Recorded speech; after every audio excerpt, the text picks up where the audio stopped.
All right, if you're just joining us from the Zoom waiting room, we're just going to give everyone a minute to get in and connected, get our live stream going, and we will get started shortly.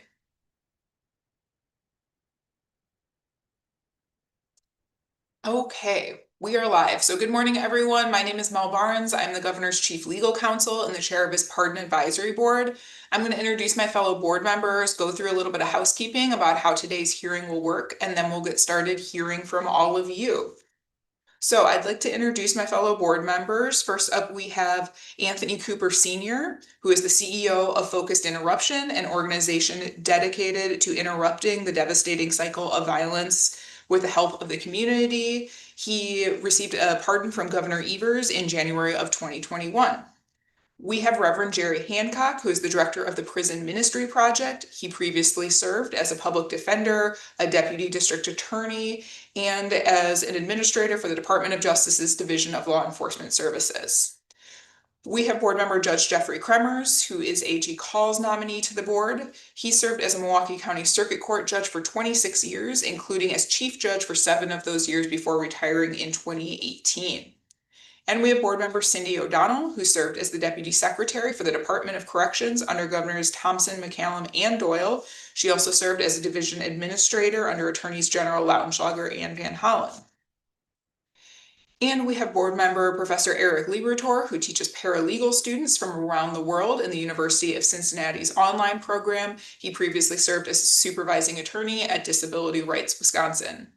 And finally, we have board member Jennifer Lewis, who's an officer with the Madison Police Department. She holds a master's in social work from the University of Wisconsin and a degree in counseling. She previously worked on the frontline response for the Rape Crisis Center and advocating for policies for women and family around the state.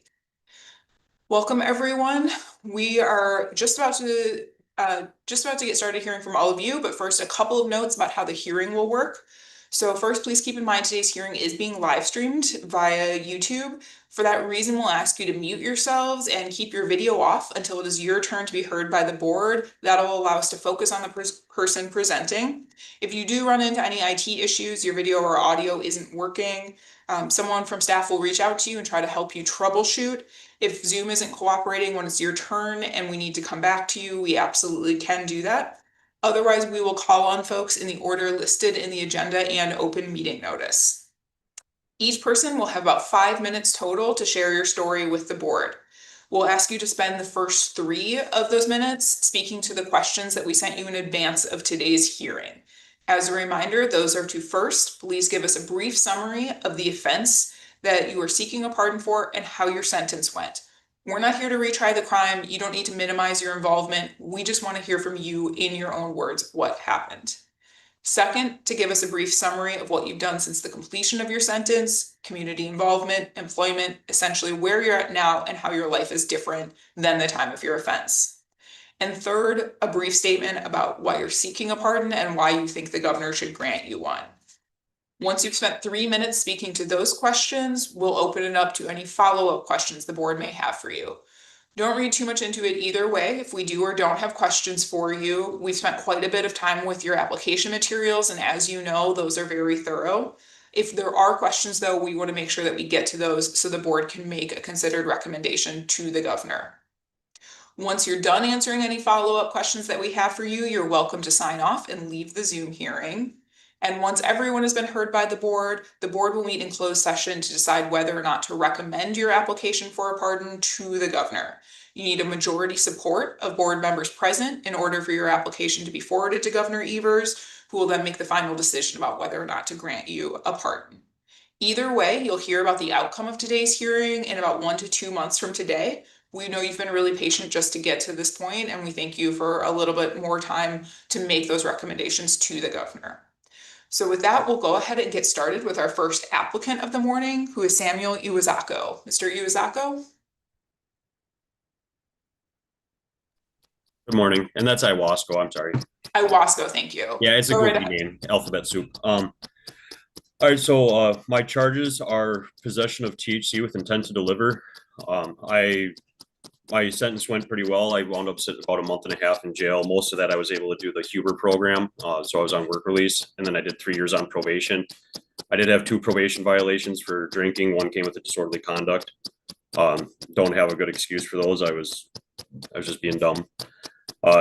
Since the completion of my sentence, I am married. I have 2 kids and one on the way. My boy's 7, my daughter's 5. I've worked the entire time. I've never been unemployed. I've worked in plastic injection molding for over 10 years now.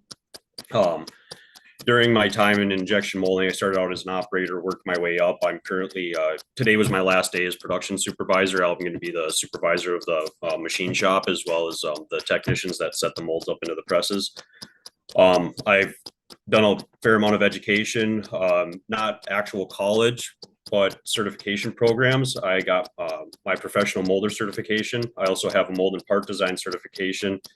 I have a separate mold design certification. I also have a fundamentals of systematic molding certification. And I have one more test to complete my plastics technology and engineering certification through the AIM Institute out in Pennsylvania. Some things that I've done community involvement is the past 4 years, I have volunteered for Shop with a Cop. My wife works for the Burnett County. She's the office administrator for the sheriff's department. And so I've tried to be involved with that as a chaperone every year since she's been working there. And why I think I get a part, or why I want a pardon, is I'm tired of explaining myself in job interviews. Every time I sit down, I have to say, hey, before we get things going, I am a convicted felon, and if there's a problem with that, then we're gonna have to end the interview immediately. It's something that's kind of embarrassing. And because I believe I'm not just really a functioning member of society, but I believe I have a positive impact on society. And I think that's all I got right now. Thank you. We'll open up to questions from the board members. All right, no questions. Thank you so much for your time, Mr. Iwasako. Appreciate it. And I hope you enjoy the rest of your morning. Alrighty, thank you. You as well. Thank you. Next up, we have Ingrid Webb. Ms. Webb.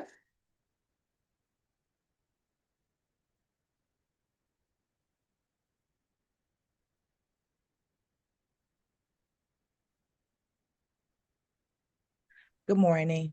Good morning. So just jump right in. Mm-hmm. All right. Well, good morning. I'm Ingrid Webb. I was convicted in 2005 for possession with intent to deliver THC.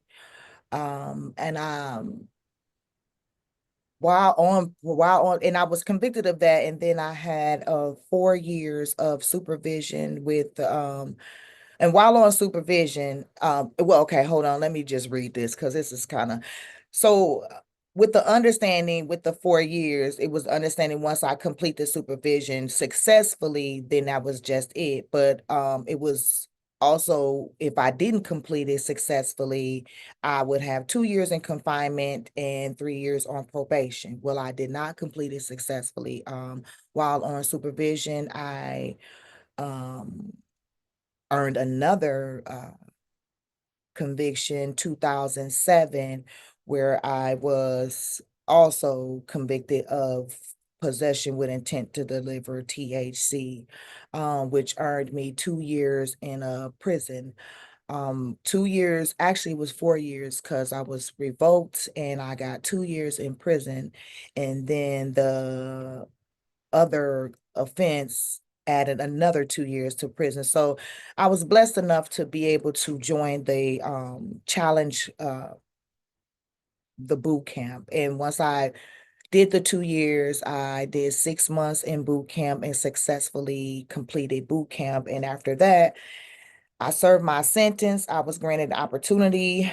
After I served my sentence successfully, I graduated from the boot camp, returned home and got to work. I knew how important it was for me to change my life because it was so much going on, and how much I had affected the people around me was crazy. So since my release, I committed myself to permanent change and lawful living. I returned to school, earned my bachelor degree, and continued my education toward my master degree. I maintained consistent employment, taking care, and taking any lawful work, necessary to support my family, including working as a personal care worker, which allowed me to balance employment, education, and parenting.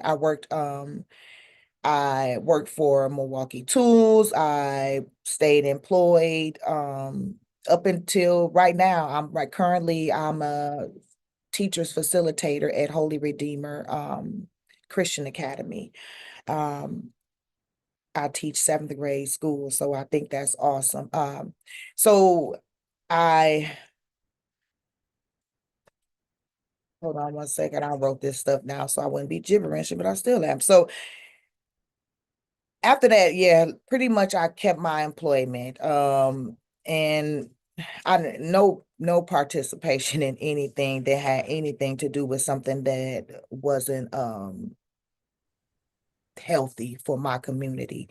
I since then also am an active member in my church and have been for years. Where we actively feed the homeless and we just stay in the community and assist the community in any capacity the community needs. Um, I'm just grateful for the opportunity to even be here. And the reason why I'm asking for a pardon is because my life since my conviction demonstrated true rehabilitation, accountability, I've sustained a positive contribution to society. I'm no longer the person who I was and who I was as far as decision making. I am a wife. I've got married. I've been married 8 years now. I'm an educator. I'm a caregiver. Um, I'm active in my community and I understand the weight of the responsibility and the value of the second chance that I have. My husband and I desire to have a child, and we want to adopt. And with the pardon, it will remove barriers that will limit our ability to provide a loving and stable home to a child in need. Additionally, a pardon would also expand my employment opportunities, allowing me to serve more fully in leadership and education and community-based roles. I would love to be a teacher. Right now, I'm a facilitator. So granting me this pardon would not just erase my past because I'm not trying to do that, but it would help me. But it would acknowledge the work that I've done to change my future. I'm committed to continuing life rooted in integrity, service, faith, and responsibility. And I humbly ask the board to consider my request. And that's what I have. Thank you. Thank you, Ms. Webb. Yep. Questions from the board? Judge Carmers. Good morning, Ms. Webb. Ms. Webb, I guess two questions. First one is, looks like in 2021, you had a small claims judgment against you for $3,300. What is that about? 2021. Oh, you know those payday loan? It was a payday loan that I had completely forgot about, probably prior years to that. And I guess they lost communication with me because I moved. So yes, that's what that was. But it was resolved right away because once I found out about it, I just paid it off. Okay. And then my second question is, you have got yourself a master's in business administration, an MBA. Yes, sir. Why aren't you working in some kind of business setting as opposed to being an aide, teacher's aide? Well, actually, I started there. As Milwaukee Tool, I was in business. I actually built out a department and I did so successfully. They made me the manager over the department. But my mother was diagnosed with dementia and I was her primary caregiver. So my responsibilities for the job was too much to be able to take care of my mom and do something. So I had to do something that would allow me to take care of my mom. Unfortunately, I just lost my mother like a week ago Sorry. to dementia, but Thank you. yes, of course. Cindy. Well, so first of all, condolences on the loss of your mom. Sorry to hear that. One of the things, Ms. Webb, we look for is people accepting responsibility Yes, first and foremost. So in your statement in your application, you blame your boyfriend for the first offense and say you had no idea what was going on, which doesn't really match the criminal complaint, which says you did know what was going on. And of course, you repeated the crime 2 years later. So my question to you is, do you accept responsibility for both of these crimes. And I guess I'll leave it there.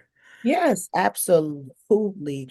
I think when I was filling it out, the paperwork, and I didn't mean to give off the idea that I'm not accepting responsibility because I was active in it. I said yes to it. So once I said yes, absolutely, I am responsible. There was no gun put to my head in the decisions I made. Yes, I was definitely responsible for them. And I can't blame anyone else for my decisions I made. And that's why the decisions I made thereafter involved better decision making. I knew that I had to do something different, and the decisions had to be on me, and the company I kept had to change. And so it was now I'm of course I'm married now, so I don't have that problem. But after that, it was I had to be careful of the company I kept and the boyfriends I did choose. You know, he introduced me to it, but he didn't make me make the decisions I made. So absolutely, Okay. I Thank accept. you. Yep. Jerry. Uh, in your application, you mentioned as part of your education, you were able to study in France. Yes, sir. We hear a lot of stories about people wanting a pardon so they can travel abroad. Yes, How sir. were you able to study in France with these felony convictions? So I didn't have the felony conviction before I studied in France. I got felony conviction after I studied in France. I got it. Okay, thank you. Yes. Any other questions from the board? Okay, thank you, Ms. Webb. That covers it then. Appreciate your time, and I hope you enjoy your weekend. You too. Thank you. Thank you. Next up, we have Floyd Jones. Mr. Jones.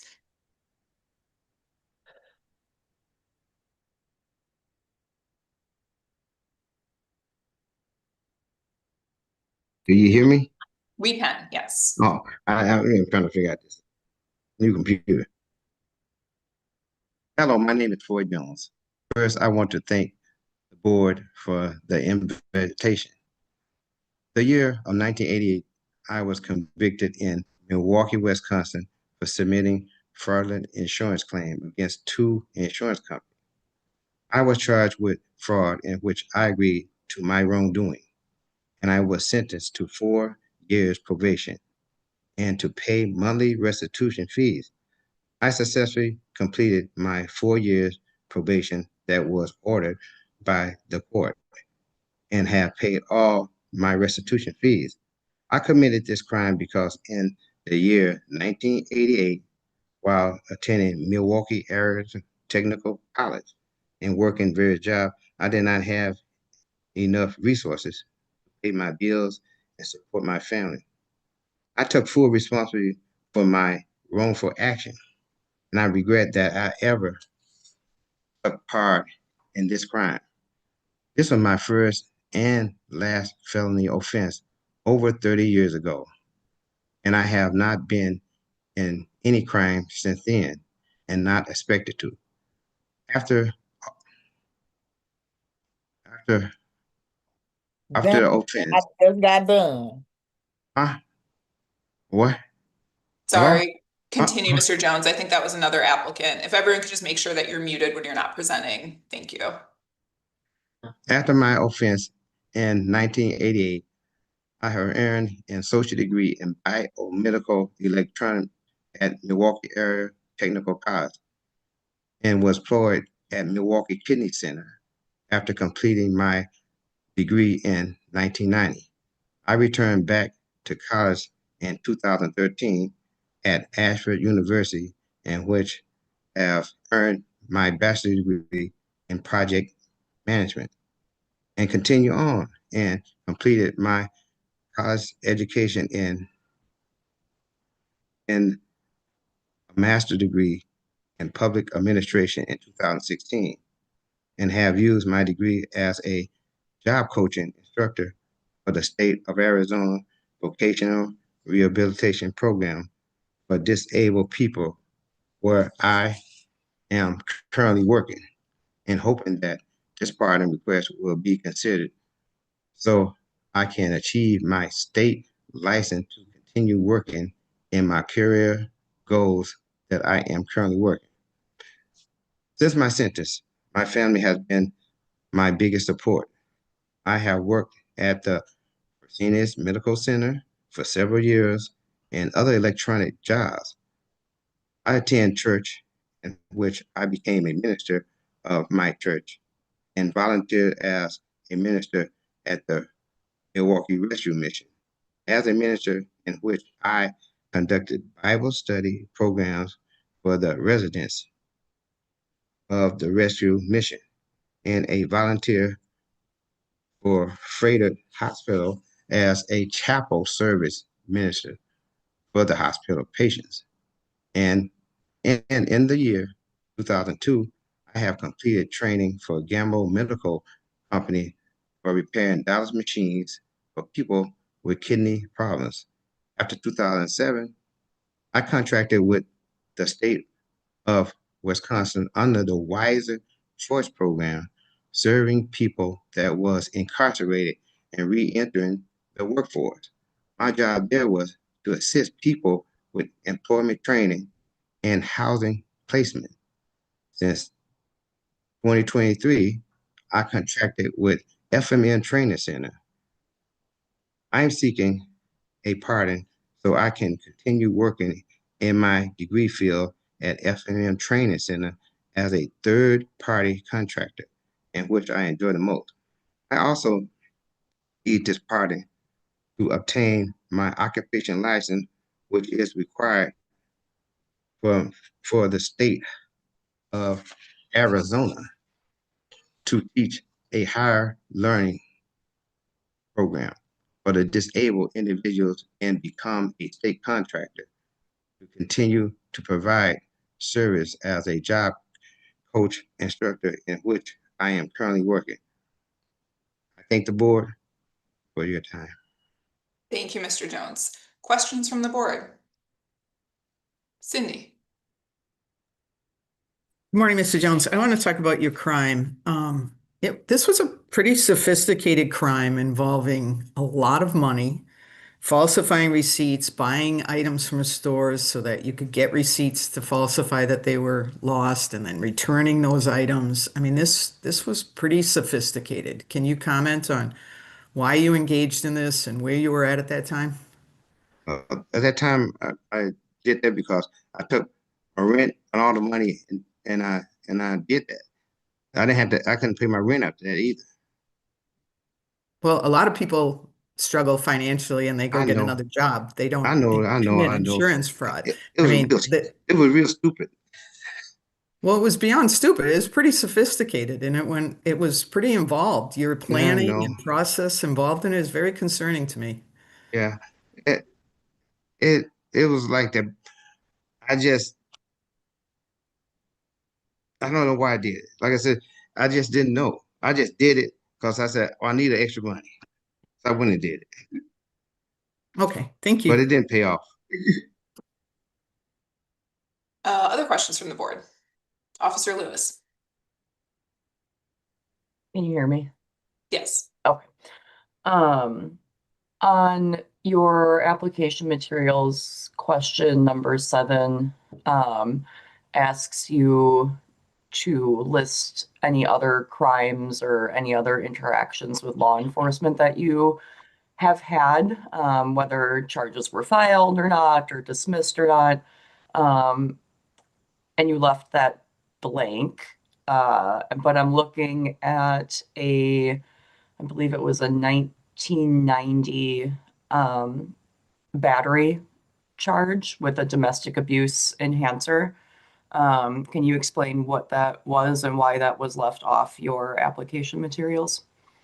Oh, but yeah, that was left off because there was a battery between my wife and the charges. It wasn't any charges.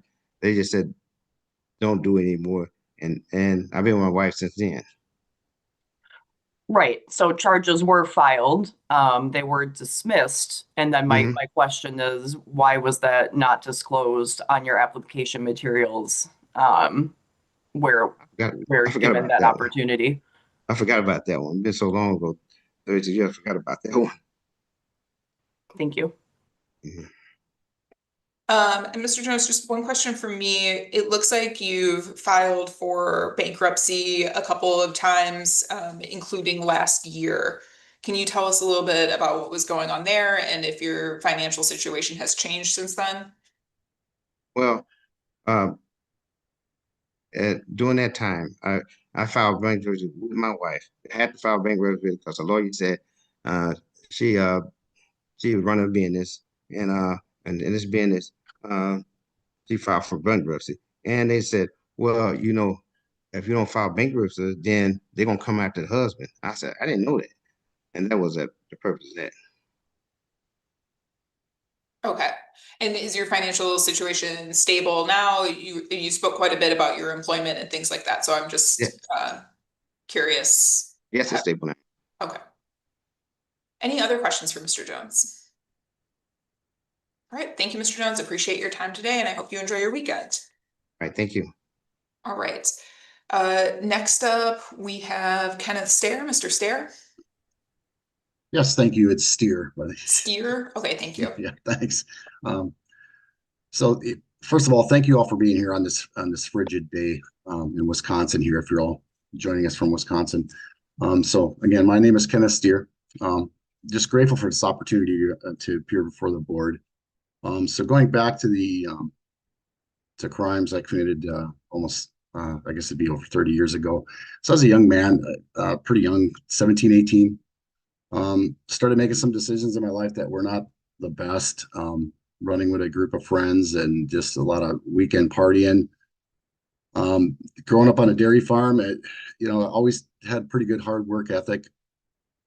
Money was a little hard to come by, so just doing stupid things on the weekend with partying with friends, thinking a good idea would be to burglarize some businesses, and which ultimately led to 2 felony burglary convictions.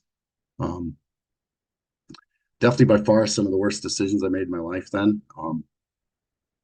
Ended up being sentenced for, I think I had a 15-year state sentence.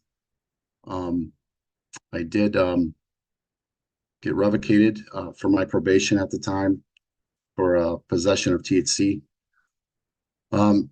Just really felt bad for my victims, what I put my family through, the community. After being released from incarceration, I paid restitution of $13,000 within my first 2 years. I was really trying to put my past behind me and just get going on a positive note. Worked for a company out of Green Bay for a good 20 years. They ultimately moved me to Oklahoma to open up a new location. This is where I really got involved with the church I grew up with. I started to work with the Boy Scouts of America, was a youth leader with the Boy Scouts. Both my sons were involved in Boy Scouts. I led some cleanup projects with my church. We had an adult group go down and do some cleanup down at Hurricane Katrina. We did some tornado cleanup in Tushka, Oklahoma, and took a group down to Dallas, Texas that was hit by a tornado as well. My wife and I also fostered kids. 2 years we did foster care in Texas. Looking to do something up here in Wisconsin. We actually want to work with the state of Wisconsin, possibly opening up an adult family home at some point here in Wisconsin. Did 2 years of tech school. I'm currently working on my bachelor's degree in business. Trying to do some other things after my career with the company I work with here in Wisconsin that sent me to Oklahoma. Decided to stay there after the location closed. I tried to work with some other companies in business. My past conviction did come up. I tried to work with the Choctaw Nation of Oklahoma. They wanted to put me in a pretty high executive position, but my past felony conviction did deter that from happening. So I had to accept a lower position at the time. I feel I've been a pretty good member of society for the past 30 years. Again, just kind of feel like like God I believe in has forgiven me, and one way it is kind of a way to feel like my fellow man in my community's forgiven me for my crimes. I think a lot of things I've done since my crimes and being released, I would hope warrants forgiveness, and my actions have shown that I've become a productive member of society since. So thank you for your time. Thank you, Mr. Steer. Questions from the board? Reverend Hancock. A couple questions. Mhm. Since you were very involved with your church in Oklahoma, and is that the Latter-day Saints? Yes, it is. Okay, thanks. Okay. And have you continued that involvement since you moved back to Wisconsin? Yeah. Thankfully, we have churches all over the world, thank goodness. So yes, I attend here in the Oshkosh area Okay, good. and continue to And- serve. Good. And in your application, you said that becoming a foster parent was one of the hardest and most rewarding things you'd ever done. Talk a little bit about that. Yeah, so foster care, when my wife and I got into it, we had this vision of what it looked like. When you actually do it, it's tough. It is very tough taking on these children and seeing the situations that they come from. It's very heartbreaking. So it's a lot of things you have to work through as foster parents, to work with these kiddos to make them feel safe and to try to get them to move on to the next level in their lives. So the rewarding part is seeing that work that you put in with these kiddos after a long period of time. Good. Thank you. Any other questions from the board? All right, thank you, Mr. Steer. I appreciate your time. Hope you enjoy the rest of your Friday. Next up, we have Mark Zier. Mr. Zier.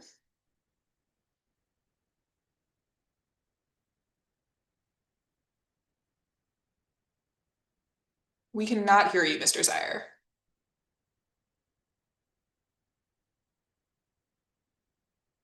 Can you hear me now? There we go. Okay, very good. Good morning. My name is Mark Zier. When I was very young, I was convicted of a burglary in 1979. I was hanging out with some friends of mine, and we found a building that had an open door. We went inside, we found some tools, decided to take them. The police arrived and we were arrested for our burglary. Went to court, I pled guilty, and I received 2 years probation. I completed my probation.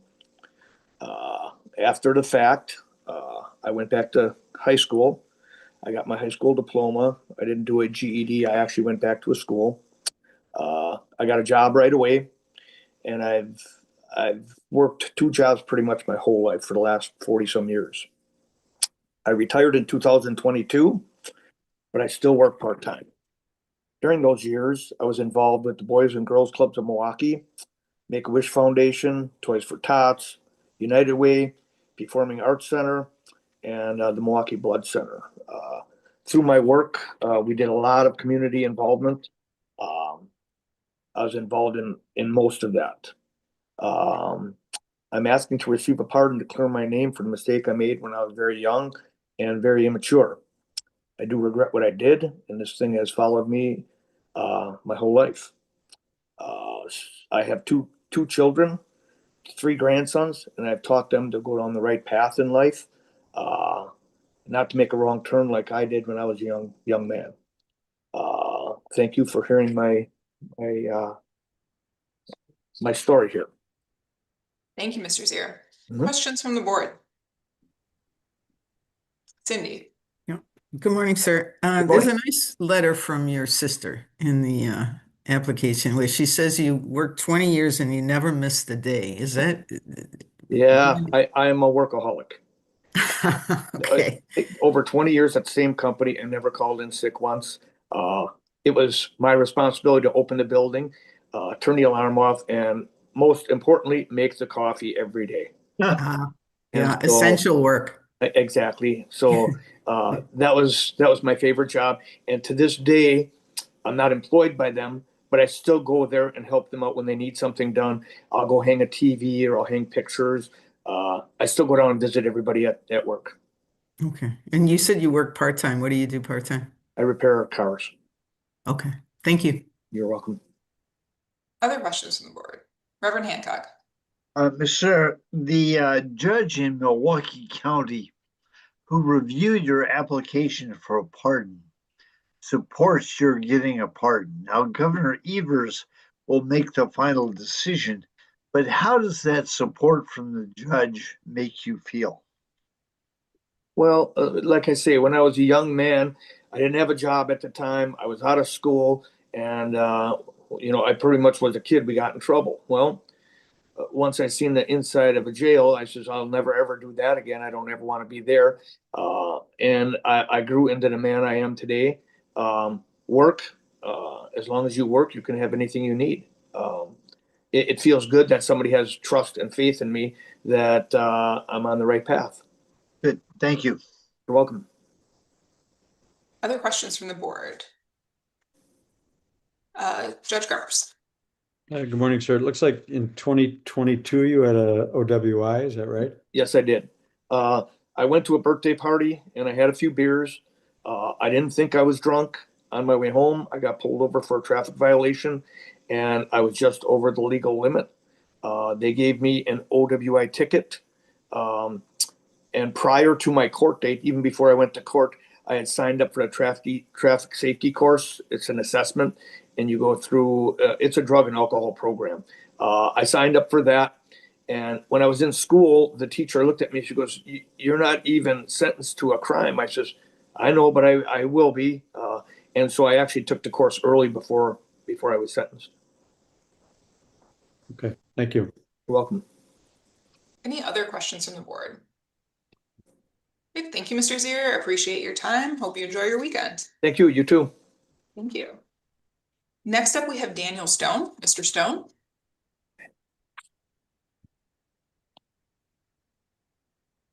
Hi. Good morning. I was in my early 20s and I was addicted to opiates and I was helping someone out with washing windows and I was at a house in Mequon and I knew that if I had taken this piece of jewelry that I could get money to feed my habit. So I did, and then I had my friend at the time take it in, hoping that the blame wouldn't get put on me, but then it all came out and he, implied me, and obviously I was at where it was taken, so I had to take responsibility and I got 90 days and 3 years. I served my 90 days. I got out. I did okay for a little while and then I fell off and was in and out, did a halfway house and ended up still getting high at the end. And it was like the horror story.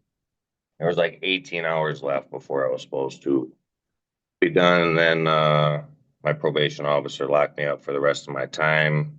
I got out. I still wasn't all right. Ended up going down even further down the rabbit hole. I mean, I didn't get any criminal charges, but I ended up getting homeless or being homeless. And then eventually I went to a residential treatment program in Kewaskum, and my last July 29, 2017 was the last time I had any opiates, and that was technically Suboxone from the detox in Rogers in West Dallas, I believe it was.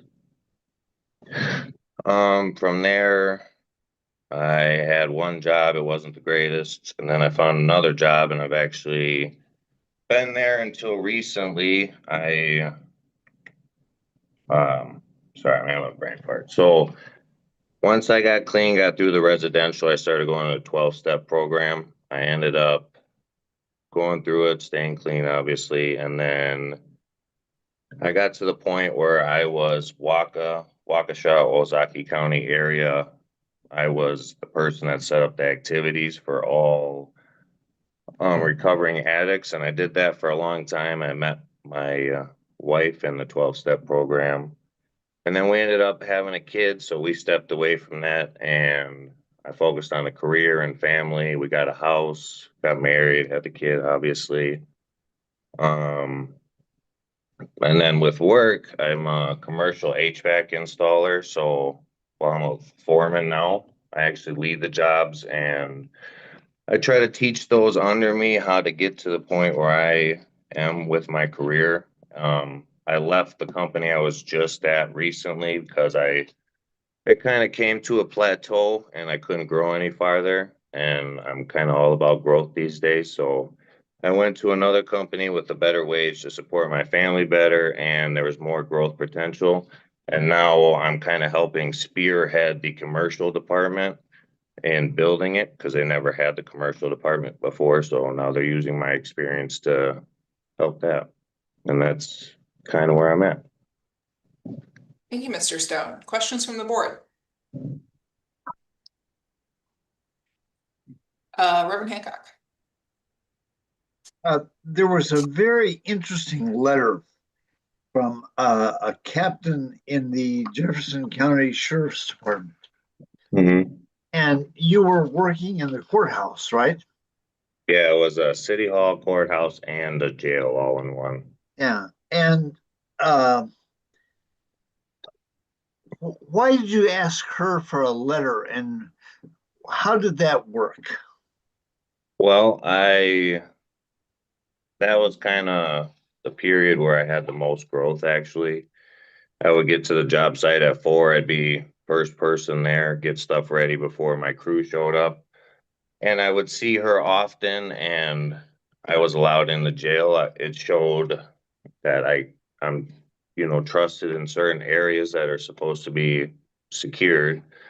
And I figured if I can get her to give me a recommendation, then it kind of helped me believe in myself a little bit more, that if I could get someone with this authority to help me, that it's not just me, that others may see that the growth that I have achieved in the time I've been clean. Yeah. Thank you. Mm-hmm. Mr. Stone, just one question from me. They're not criminal charges, but you have a couple of citations for false swearing, one from 2012, one from 2016. Could you just tell us what was going on there? It was kind of the same thing. I was on drugs and I was taking in jewelry, and it was from my family. They didn't want to press charges, so I see. I see where you disclosed that. I wasn't aware those were the same charges. Got it. Okay. Sorry. Thank you. Mm-hmm. Other questions from the board? Okay. Thank you so much, Mr. Stone. Appreciate your time, and I hope you enjoy your weekend. Thank you. You too. Next up, we have Bobby and Nikisha. Mr. Nikisha. Yes. Good morning, board member. Good morning. My name is Fabian Jipa. I live in Georgia. I want to thank the board for taking this time to come before you. I want to thank the board for taking time to review my request for pardon. In November 2007, I was arrested in Milwaukee, theft and forced rehabilitation, which I pleaded guilty. I take total responsibility for my action. I'm a changed man. Since I committed this crime, I've taught my children to be a good citizen in the society and to save the community. I'm a father of 3 kids. My first son, Fabian Jr., just graduated from college. He's serving in the Georgia National Guard, the Air Force in the Georgia National Guard. And my daughter, Delisa, he's in the nursing school. My daughter, Donatella, is in the pre-law school. Since I commit this crime, he has disturbed me to my business. I own a little business, Jika Enterprise. I sell used autos. I cannot sign any contract because of my criminal record. Since I found the Lord, I'm a changed citizen. I'm a changed man. I reside in Redeemed Christian Church of God, which I teach children in the Sunday school classes, and I work in the parking lot. I've committed to live an honest life and to live a faithful life. In my community, I'm a member of Atlanta Veteran and Creator Association, which we do blanket drive, and I take it to the homeless shelter. And we do go back to school program and book supply that we distributed.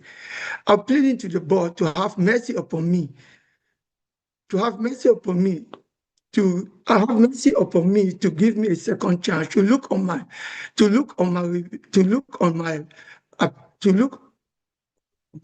request, give me a second chance. Second chance because I'm a changed man. Second chance because I can grow my business and not be ashamed to ask for a new contract. Second chance so it can help me on my immigration record, because I cannot extend myself. Since my son, Fabian Jr., filed for my I-130, I cannot restate myself in the US. I'm pleading to the board to have mercy upon me, to give me a second chance so I can help my community to save better in my church. Thank you, Mr. Jika. Questions from the board? Eric. Good morning. Thank you for taking the time to talk with us today. You mentioned how you have a business and you sell used cars. I just wanted to ask, is that something where like you have a dealership or a lot, or is it a little bit more informal, like selling online? How does it work? Like I sell it online and I buy and sell. All right. Thank you. Other questions from the board? Reverend Hancock. In your application, you say a pardon would help you get asylum in this country because you fear going back to Cameroon and for political persecution. What happened in Cameroon that makes you fear going back? Because I was active. I had a president who have been in power for 43 years. So we, the youth, we don't have any opportunity. I was an activist. I was active in my country. So that I was fined by the police. That's how I flee my country. And what exactly were you doing there to protest the regime? That's the regime. I was protesting the regime because there was every time we vote in that country, it's always a further election. The president will come up and announce himself. We'll ask ourselves, why are we voting? Because we vote anytime the candidate won, they can't accept it. The president always put himself on the top for past 43 years. Great. Thank you. Other questions from the board? Okay, thank you, Mr. Jika. Appreciate your time with us today, and I hope you enjoy your weekend. Thank you. Thank you. Next up, we have Jay Stamates. Mr. Stamates. Good morning. Good morning. Let me go ahead and kill this. I got you on two formats here, so I just want to kill this off.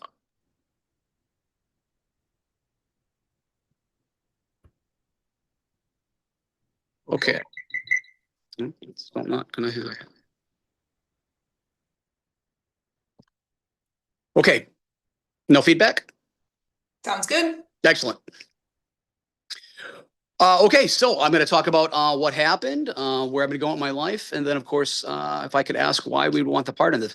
So I came out of the Navy in 1995, and youthful arrogance, I knew everything. I got pulled over. I didn't pull over right away and decided to make it a hard time for the police officer. I quickly found out what that entailed. The judge gave me a $1,000 fine. I think there was a small revocation of license that had already passed, or he stated. So what have I been doing since then? I got into the bar business while I was going to school, and I kept trying to make moves out of it. I wanted to go into finance, and because of the felony, I was denied it. So I just stayed in the bar business, and I got good at it. Presently, I own 7 venues, restaurants and bars. And I have a consulting company. I employ about 150 people. I have been a mentor and a a pretty strong member of the community in Milwaukee for quite a while. So I'm pretty proud of that. Why I would like the pardon, a couple of reasons. From the spiritual to the practical. One is, you know, I'm this older man now, 30 years on, where a lot of people look up to me and ask me for advice, and I do a lot of mentoring. And to know that there's that felony hanging out there, that makes a difference. The second reason is my wife has family in Canada to be able to go to, unencumbered, to be able to go to Vancouver. And what's the other one? The one right north from Detroit. I'm blanking. At any rate, she also would like to go ahead and take my son and me to India. So I'm not sure what the felony would if it would cause a problem with that, but I'd like to get ahead of it. Happy life, happy wife. So those are the two main reasons why I would like to seek a pardon. Thank you. Board members, any questions? Cindy? Morning, sir. As part of the application process, applicants are encouraged to submit letters of support, and you chose not to submit any. Can you tell us why not? Sure. I don't like bothering people. If I can't stand on my own, maybe I'm not worthy of it. You know, my entire staff, I have about 150 employees. I don't call a single one of them before noon because I respect their sleep and their time. This was installed by my father. I'm just going to address that for the people that are watching and other applicants. It's very helpful for the board.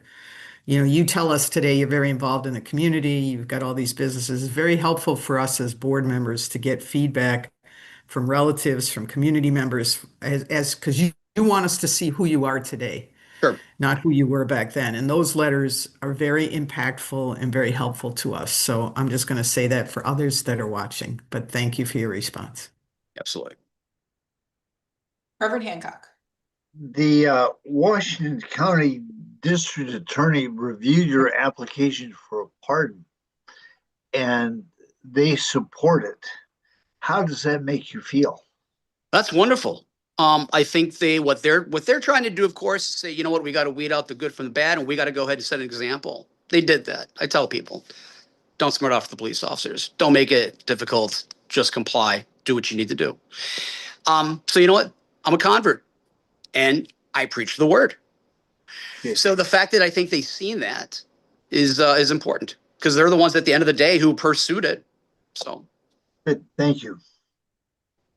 Any other questions from the board? All right. Thank you, Mr. Stamets. Appreciate your time, and I hope that you enjoy your weekend. Have a great day. Bye-bye. Okay, our next applicant is Dina Holtz. Ms. Holtz. Hi, everyone. Good morning. Good morning. Thank you for the opportunity. I'm grateful to be here and to be heard. Can you hear me okay? We can, thank you. This incident happened a long time ago. I was 18, 19 years old. This isn't something I talk about very often. So in hopes of finally putting this behind me, I'll summarize what happened. I'm a domestic violence survivor, and to be frank, I'm lucky to be alive. Like I said, I was young, I was naive. I didn't even know who I was yet. I found myself in not just a toxic relationship, but a physically harmful one. This particular incident came about when a group of girls I didn't know came to stay with us. I found my checkbook, stole some checks, went shopping, wrote bad checks with my name on them. Initially, I didn't know about it, but I did find out about it afterwards. I was too scared to say anything and ultimately said nothing. So I took and take responsibility for what happened. Ultimately, I knew what was going on, and I wasn't strong enough to do the right thing. I paid the amount back in restitution and was put on an uneventful probation period. This has been following me around ever since. Why do I think I should receive a pardon? I haven't been able to travel abroad for work or to see family. I have to explain why, which is really embarrassing. Although I took another year to fight my way out, I'm really lucky to say I got out of that relationship and that group of people. I never looked back. Since that period of my life, I've been out of trouble, aside from a few speeding tickets. I have been gone on to become a speaker for women's rights and have spoken against domestic violence. I have been invited to speak at high schools and at women's abuse shelters and various professional women's events. I've tried to use my experiences to help others and have been a positive part of the community, donating my time to help others. I've always been ashamed of that period of my life. I wish I would have made better decisions, been stronger, but I'm proud of who I've become, and I'm stronger now. And maybe in the end, that's all that matters. So thank you for taking the time and considering my case. Thank you, Ms. Holtz. Questions from the board? Cindy? Good morning, Ms. Holtz. Thank you for being with us today. You heard me ask the previous applicant, but you also chose not to submit any letters of support. Can you tell us why not? I think shame. I don't talk about this. Probably everyone except for my immediate family, they don't know about this. So I've really worked really hard to build a strong reputation in my career, my community. So to go to somebody and be like, this was something that happened is so shameful to me. And I probably shouldn't be ashamed of it, but I am. And to go to someone and sort of tell them that this happened, I'd be so embarrassed. I just couldn't do it. Okay, thank you. We appreciate this is not the easiest forum either to talk about these things. So thank you for your time today. Judge Cremers? Good morning, Ms. Holtz. A couple of questions. Are you working now? Mhm. Where do you work? Or what Yeah, kind I work. of work?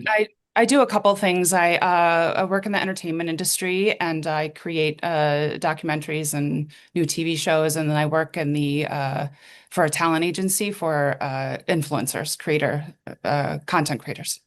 Okay, and then it looks like you had or have a number of small claims judgments against you going back to 2007, 2008, 2009.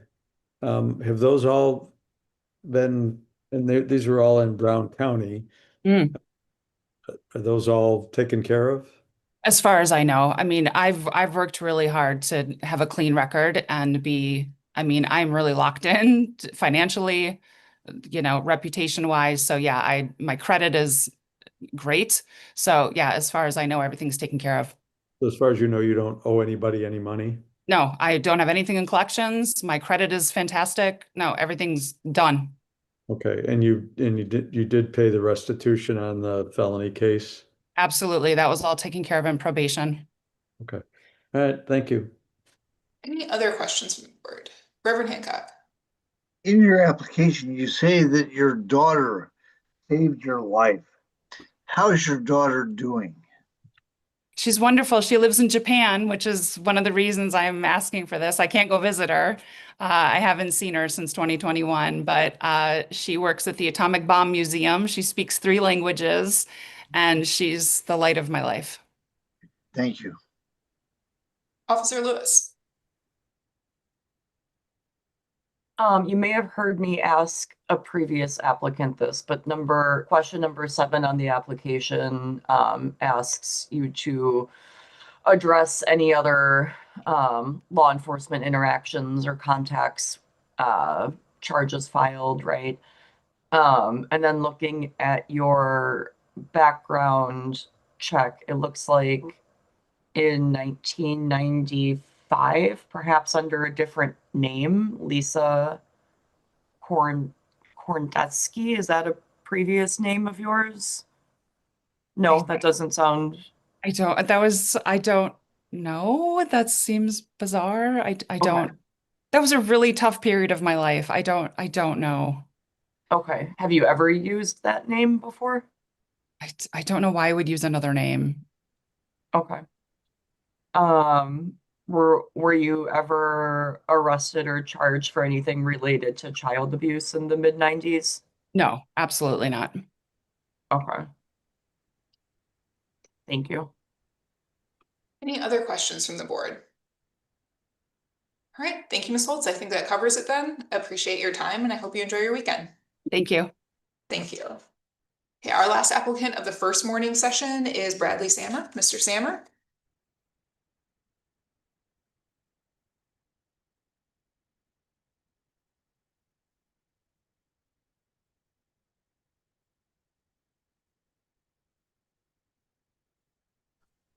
There we go. Can you guys hear me now? We can. We can't see you yet. Oh. The host asked you to start. Okay. Hold on. I got it. There we go. All right. Good morning, everybody. My name is Bradley Sammer. With my case, what was that? In 2015, I was drinking with friends. I blacked out. I guess I ended up going into someone's apartment. Don't remember it at all. I just remember waking up in jail and just like, what am I doing here? So when I went to go ask, like, what's going on and stuff like that, and they told me what happened, I was just like, my stomach dropped. Because this is just crazy, you know, breaking into someone's house and you don't remember it at all. Like the people were home sleeping at the time. I guess we ended up waking them up, and it's just scary thinking about that because that whole night it could have been a lot uglier, you know, depending on whose house you break into. It could have got shot dead, you know. So ever since then, for that crime, I had to sit in jail for 3 months, and I had 3 years of probation. With my 3 years of probation, I never had any violation, never had any trouble. Why I should be considered for a pardon is during that time of probation, I remained full-time employment. I had no interaction with the police since, besides maybe some driving violations. I'm currently employed as a journeyman with the laborers union. I started that in 2019. I started off as an apprentice and just worked my way up. I'm getting married this fall. I have 2 children. I own my own home, and I just been sober ever since for the past 7 years. And yeah, that's pretty much what I got for you guys right now. Thank you, Mr. Sammer. We'll open up to questions from the board. Okay. Cindy? Yep, Mr. Sammer, you've heard me ask the previous 2 applicants this, but you also chose not to submit any letters of support to the board for your application. Can you tell us why not? That would have been a good idea, but I wasn't even thinking. I should have done that. But yeah, I wasn't thinking. I'm sorry. Okay. Thank you. Other questions from the board, Eric? Congratulations on your sobriety. In the application, there's a question about any treatment that you've done, and there wasn't anything there, so I just wanted to clarify if you could tell us more about your recovery and what worked for you. Yeah, pretty much. Anytime in the past when I got in trouble, it was pretty much due to drinking. So I said, you know, that being in jail was a wake-up call. So I just said, enough's enough. So I don't know. I just kind of just quit on my own for the best. All right. Now that I have a family to take care of, you know. Yeah. What good am I? Yeah, what good am I if I'm, you know, sitting in jail or just being I don't know, getting in trouble yet? Other questions from the board? Officer Lewis. Good morning. Morning. Same kind of question that you might have heard me ask other folks. 2016, it looks like some ignition interlock device tampering or maybe failing to install an ignition interlock. Does that sound familiar to you at all? Yes, it does. Okay. Why was that not listed on your application? I don't know. I just know when I caught that case, in 2015, my car that I owned at the time, it had the interlock in it, but ended up getting repossessed when I was in jail. So when I got out, it was just a big mess. Like when I tried to get everything taken care of, like no time. I don't know. It was a headache. It's hard to explain, but I got it figured out. So the vehicle that you owned and drove when you ended up being incarcerated got repossessed? Yes, and it had the interlock in there, but Okay. for some reason since the car got repoed, it was just a big headache trying to get that interlock back or something like that, and I didn't get counted for time, or I don't know. It was just a huge headache. But Okay. eventually I got it all figured out. Yeah, it looks like the disposition was amended from a misdemeanor. There's a question on the application that specifically asks for that type of information, and you left it blank. So, keeping that in mind, that you want to be thorough, right, with those, with that question. I also see another minor traffic offense. When was that OWI that you had? That was in 2012. Okay. All right, thank you. Yep, no problem. Other questions from the board? Okay, thank you, Mr. Sammer. Appreciate your time and I hope you enjoy your weekend. You as well. Thank you. Thank you.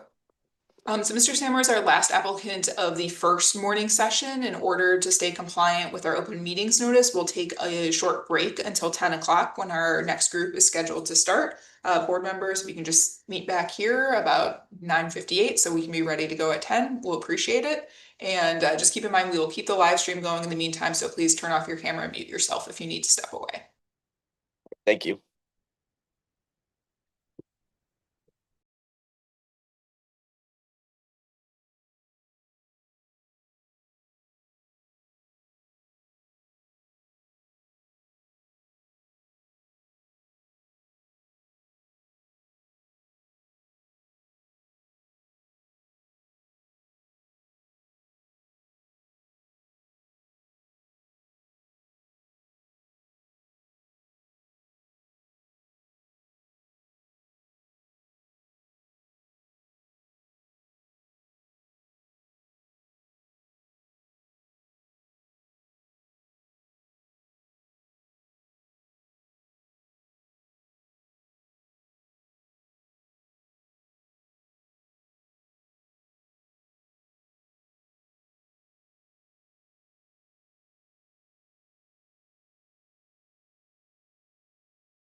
All right, good morning, everyone. We'll get started in just a moment with our second session in the afternoon. We'll just make sure we've got everybody in from the Zoom waiting room.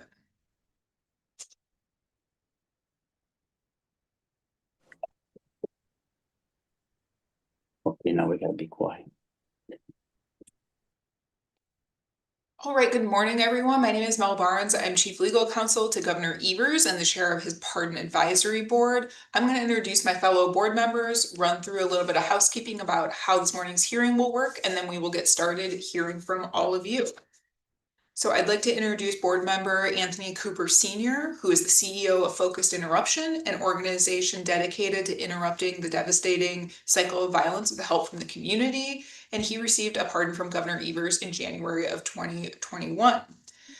We have Reverend Jerry Hancock, who is the director of the Prison Ministry Project. He previously served as a public defender, a deputy district attorney, and an administrator for the Department of Justice's Division of Law Enforcement Services. We have board member Judge Jeffrey Kremers, who is Attorney General Call's nominee to this board.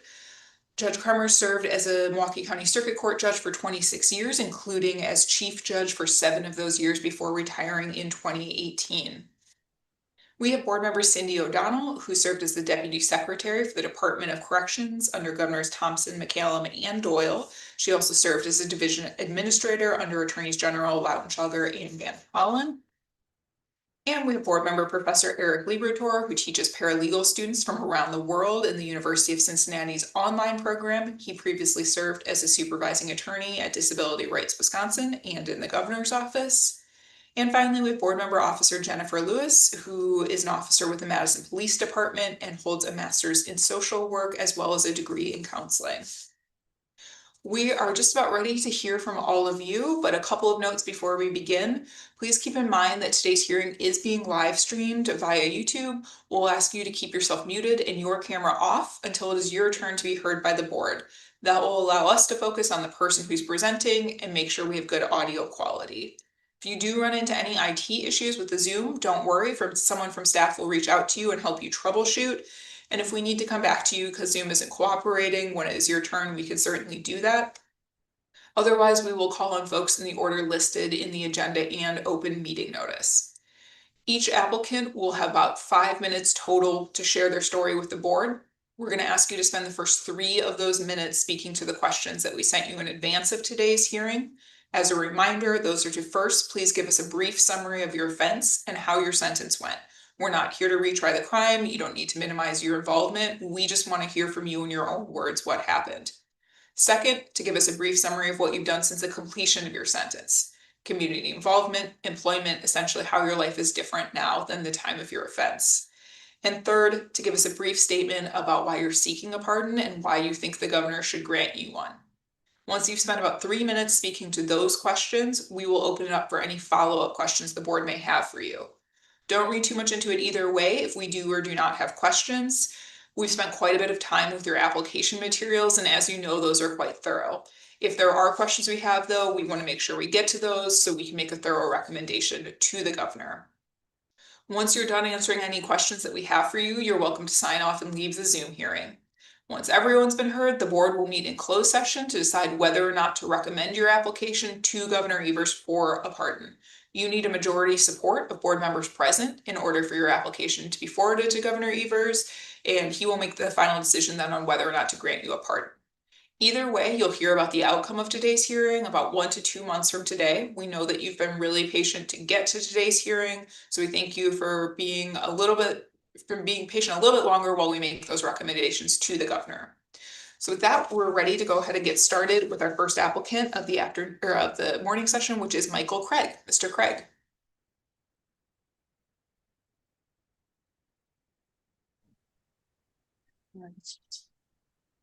Screen now. Oh. Hello. Hello, Mr. Craig. We can hear you. We can't quite see you yet. Okay, let me try to.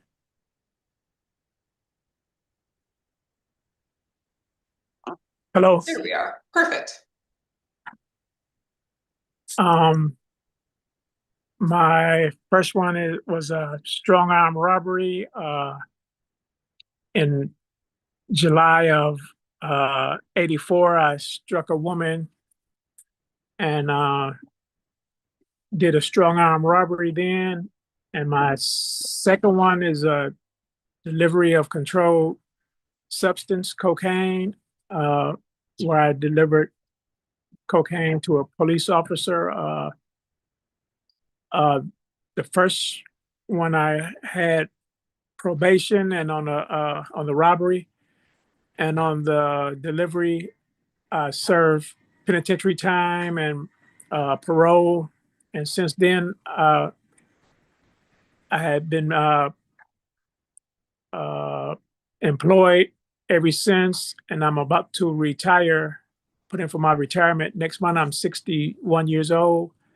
I was, and around COVID time, I was working at a hospital, and I didn't get the shot, so they released me from there, and I went on to join in on our family business, which is a bakery, a pastry business, and I've been doing that ever since. I believe that's it. All right, Mr. Craig, we'll open it up for questions from the board. Judge Carmers. A couple of questions, sir. So it looks like when you got sentenced on the second charge, the cocaine delivery charge, that originally you got probation, is that right? Or did you go right to prison? Right to prison. Okay, there might have been a mistake in the paperwork, but because it looked like you got probation, but and how long were you in prison? 18 months. I had a 5-year sentence, 2 5-year sentences combined, and with a 6-year stay. Okay.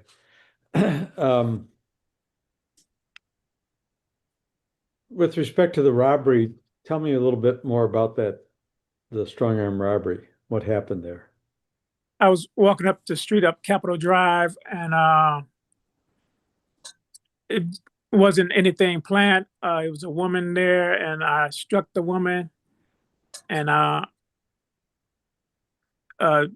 took a purse, and I believe I got probation for that. Right. You were with 2 other people though, People, yeah. who also hit the woman. No, they didn't hit the woman. They snatched her purse. I struck the woman. I see. Okay. All right, thank you. Okay. Other questions on the board? Anthony. Mr. Craig, I was just asking as far as what were you using during that time? Was I using? Yeah, using any substances during that time? No. All right, thank you. Other questions from the board? Officer Lewis. So back to the incident, what did you strike that female victim with? My hand. Okay. And then the other 2 associates with you were the ones that took her purse then? Yes. And then what happened after that? We ran through the alley, and the police immediately pulled up on us and arrested us. Okay. I see that you did 200 hours of community service at the YMCA, which is great. Yes. When was that? That I think that was after the drug case. Okay. What was your volunteer role, or what were you doing there at the YMCA? I did like cleaning up and stuff like that. Cleaning. Mhm. Any volunteer or community service since then? No. Okay. Thank you, sir. Any other questions from the board? Great, thank you, Mr. Craig. Appreciate your time today, and I hope you enjoy your weekend. Thank you. Same to you. Thank you. All right. Next up, we have David Buskirk. Mr. Buskirk.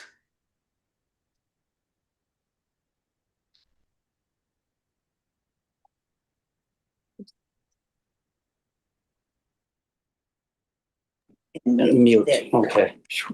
Thank God I got someone that knows what they're doing. Can you see me now? We can, Mr. Busker. Okay, okay.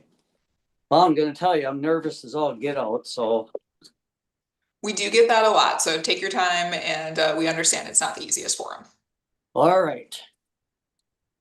So, you want me to start with what I did? Mm-hmm.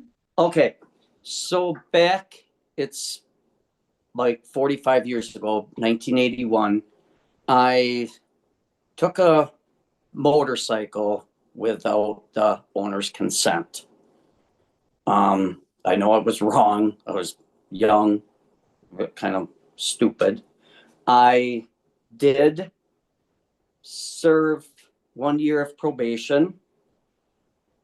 And with that, I did some schooling. I did a class at Fox Valley Tech through machine shop. I completed that. During that year, I had no other run-ins with the law. I would like to let you guys know I did try to join the Army Reserves. I passed my physical with Sergeant Brooks. I did the physical in Milwaukee. All I needed was her approval for me to go into the service, which got denied. And I believe that was about it for that one. Now, the second one, that was let me add on. That ended up being, without the owner's consent, it ended up being a felony, which I was under the understanding if I completed the 1 year with no other run-ins with the law, that it was going to be removed, which ended up 20 years later finding out that I did have a felony against me.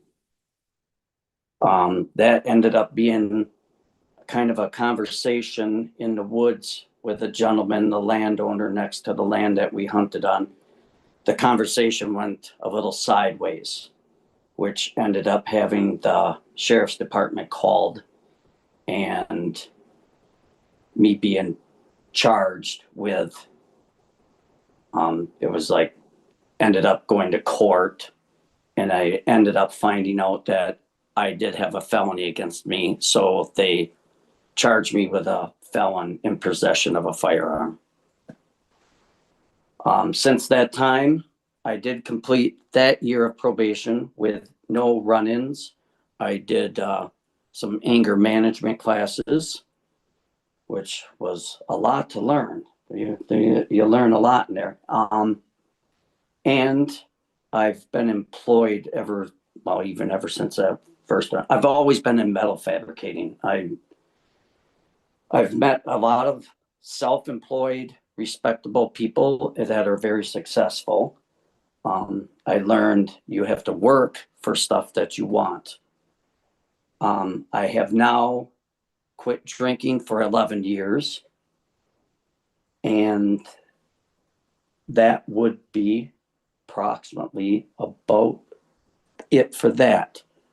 Now, since then, I have joined in our neighborhood association, which is great. I mean, because we're developing parks and we're getting stuff organized and everything. It's, meeting a lot of neat people there too.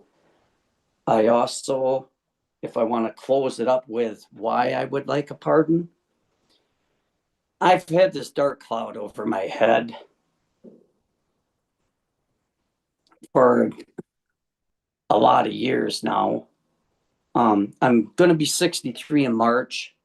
I'm getting closer to retiring. I got some friends that like to go to Canada and they like to go on fishing trips. I can't participate. I've been asked. And there's a lot of other things that I think my wife and I would like to do once I retire. A little bit of traveling, still will have to work part-time. I won't be able to full-time retire. But I would like to do some voting, just different things that really hinder me from doing a lot of things. And that word felony comes up in different conversations with people, and there's a lot of people that don't know about my past. It is embarrassing. But mainly it is just something I would like to get out of the bucket list before I leave this world. I mean, don't have a whole lot of time left. Like I said, I'm going to be 63. I'd like to think I do have a lot of time left, but all I can do is just thank you guys for giving me this opportunity today to talk to you, because this is like really nerve-wracking for me. So that is about it. Thank you, Mr. Buskirk. Yeah. We'll open it up for questions. Officer Lewis. First, congratulations on your lengthy sobriety. That's very impressive. So the incident in the woods, you kind of glossed over it. You know, it wasn't just a conversation that went sideways. It was a pretty dangerous incident. Somebody could have been hurt or killed, right? Can you explain more? I guess I would like you to go into some more detail and talk about what your role was and the actions that you took that made that a dangerous situation, please. Okay. The gentleman that I had a conversation with, we had multiple run-ins with each other. He owned the land next to the land that we hunted on. In my past experience with him, it almost seemed like I was being harassed. And I'm not going to go, he said, she said stuff. But the dangerous situation kind of got a little blown out of proportion.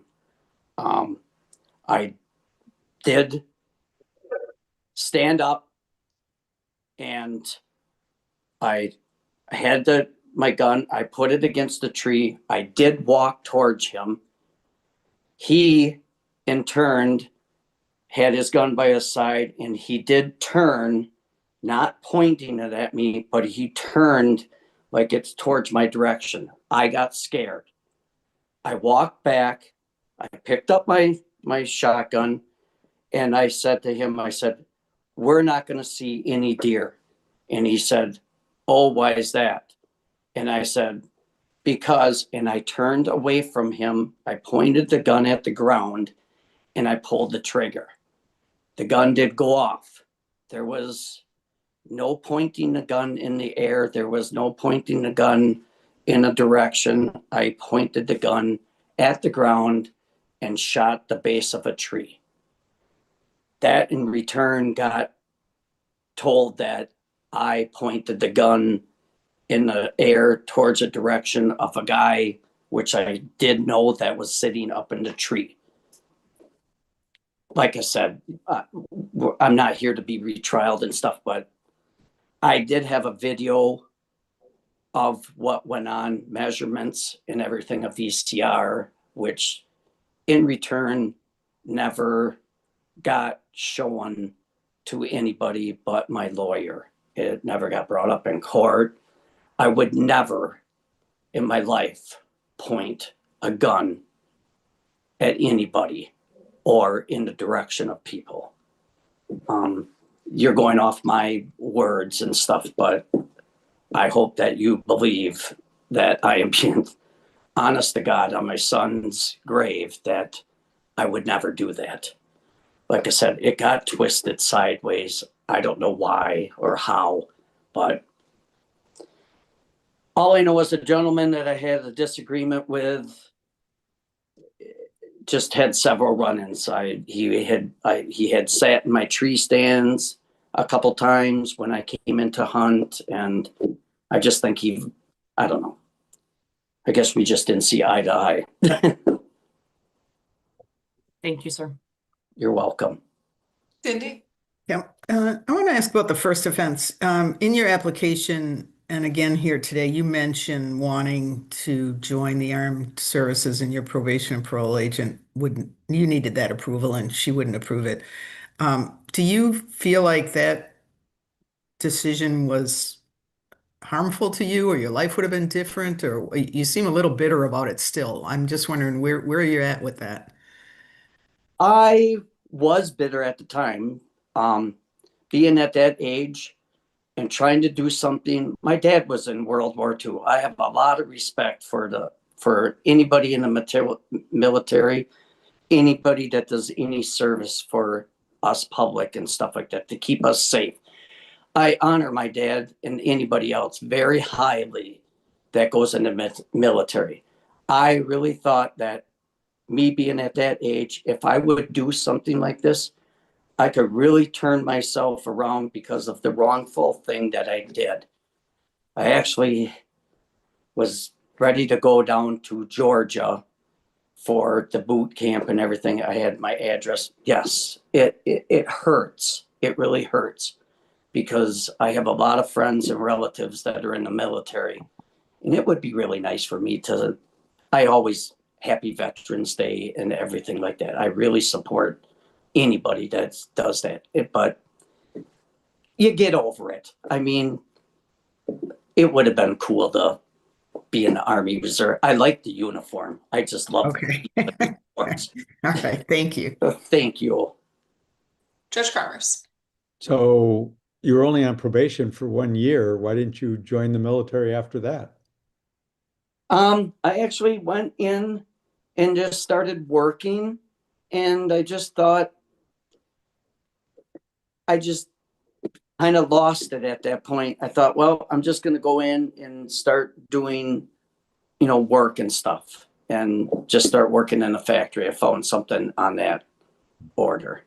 And is it your position and fact that for the 18 years between these two crimes, you were out hunting with a rifle on a number of occasions? That is a good question. That is really something kind or neat to bring up. Not knowing, I deer hunted before that first incident, and I deer hunted afterwards that incident, in which in '99, when this was brought up to me, I was kind of wondering why I was able to buy a deer license and why I was able to purchase a shotgun at the Holiday gas station in Oshkosh with no flags being risen at all.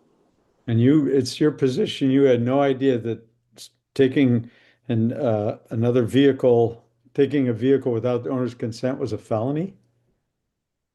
I did not. It ended up being a felony because I kept it more than 24 hours. The lawyer on the second case looked into it because he said that shouldn't be a felony, that should be a misdemeanor. But because I did not drive it, and he said, joyride for 24 hours. If you kept it longer than 24 hours, now it falls under driving without the owner's consent. It no longer is joyriding. Well, that, without getting into the specifics of that, the fact is you were charged with a felony, and when you pled guilty, you were convicted of a felony, and you didn't know that at the time?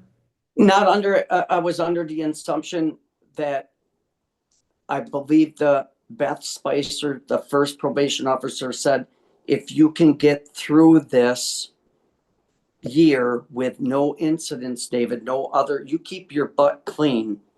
She says, this will be removed from your record. Okay. I guess I just never looked. I guess I just was young and tried to believe everything I was told. Okay, thank you. Thank you. Other questions from the board? Mr. Buskirk, just one thing from me, you listed in your application that one of the reasons you were seeking a pardon was to vote.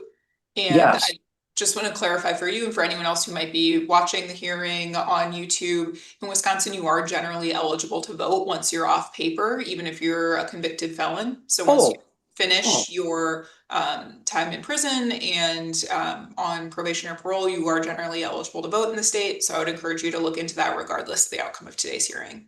Can I ask one question of all you?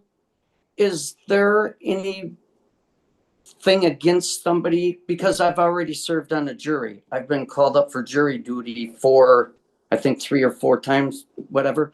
But I did serve on a jury. And I was always told that you can't if you're a convicted felon. Is that not true? Not true. You can serve on a jury as long as your civil rights have been restored, so, which they are automatically upon completion of your sentence.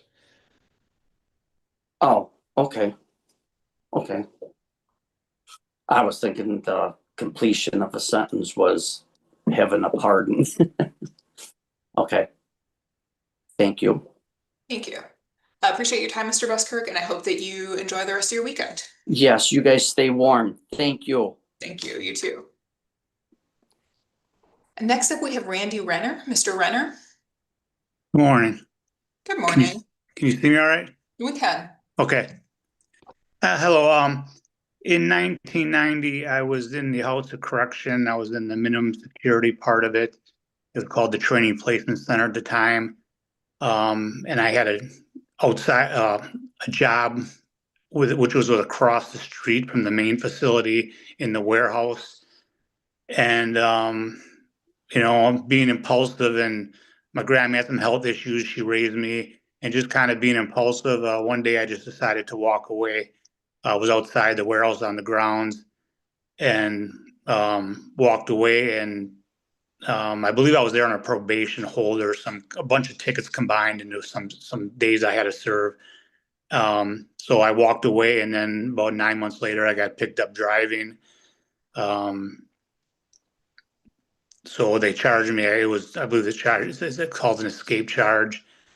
I was sentenced, I believe, was 90 days confinement. I think there was also 2 years of probation with it.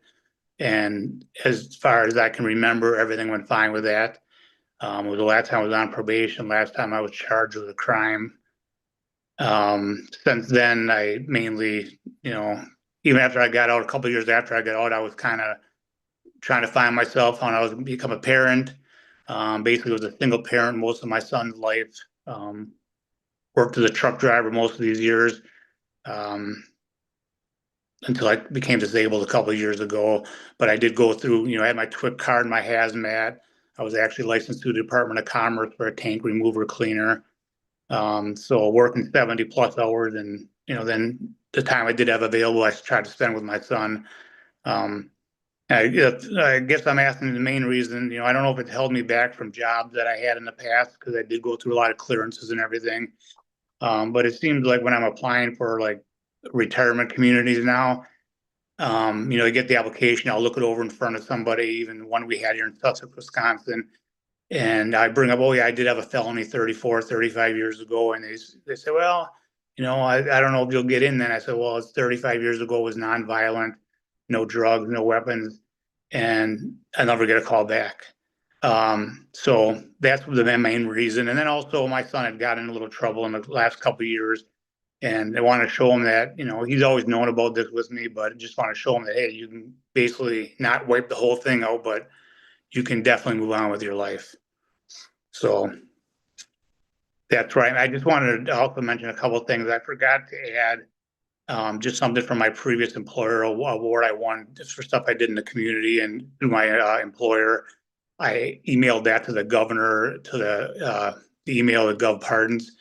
And also I just received on Wednesday the judge's support. It came from Milwaukee County. It was just signed on the 15th. And so I got it on Wednesday. And so I emailed that also when I got it. I don't know if you've ever received that yet. We did receive that from the judge, Mr. Renner. I'm not sure that we got your email, but I'll check on that. Okay. Was there anything else attached to that email? I responded just to the email that you guys had sent with the hearing, so it's not on a subject line. If you'd like me to resend it with a subject line with my name, I could do that. That's okay. We received it from the judge directly, so if Okay. it's just that, we've got it. Okay, great. Thank you, Mr. Renner. Questions from the board? Cindy? Yep. Good morning, Mr. Renner. Good So morning. in your statement of the crime, you talk all about, you found out your grandmother was ill, priest had been called, you were quite concerned, and you acknowledge you didn't handle it the right way, but you left.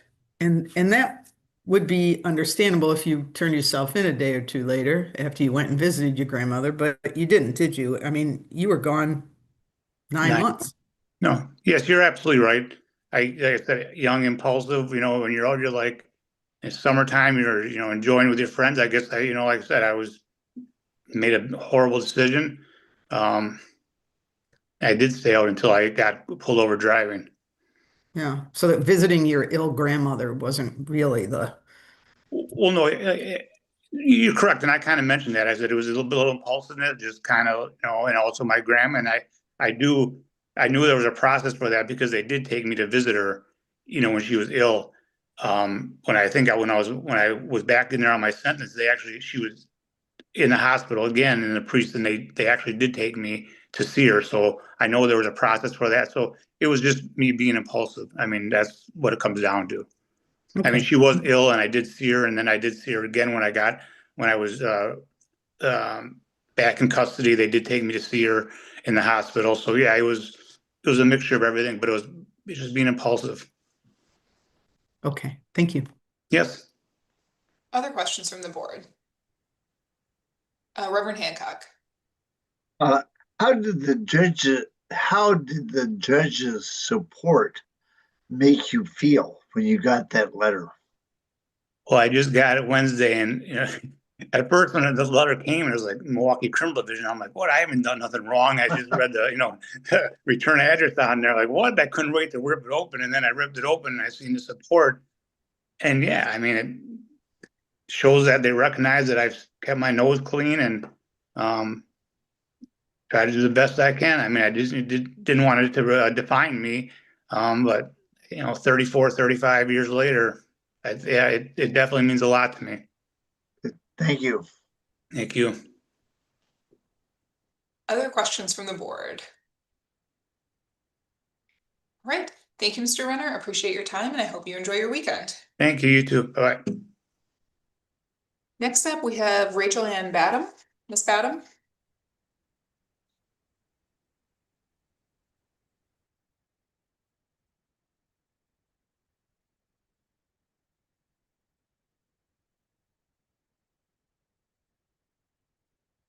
Ms. Badham, do we have you with us in the Zoom?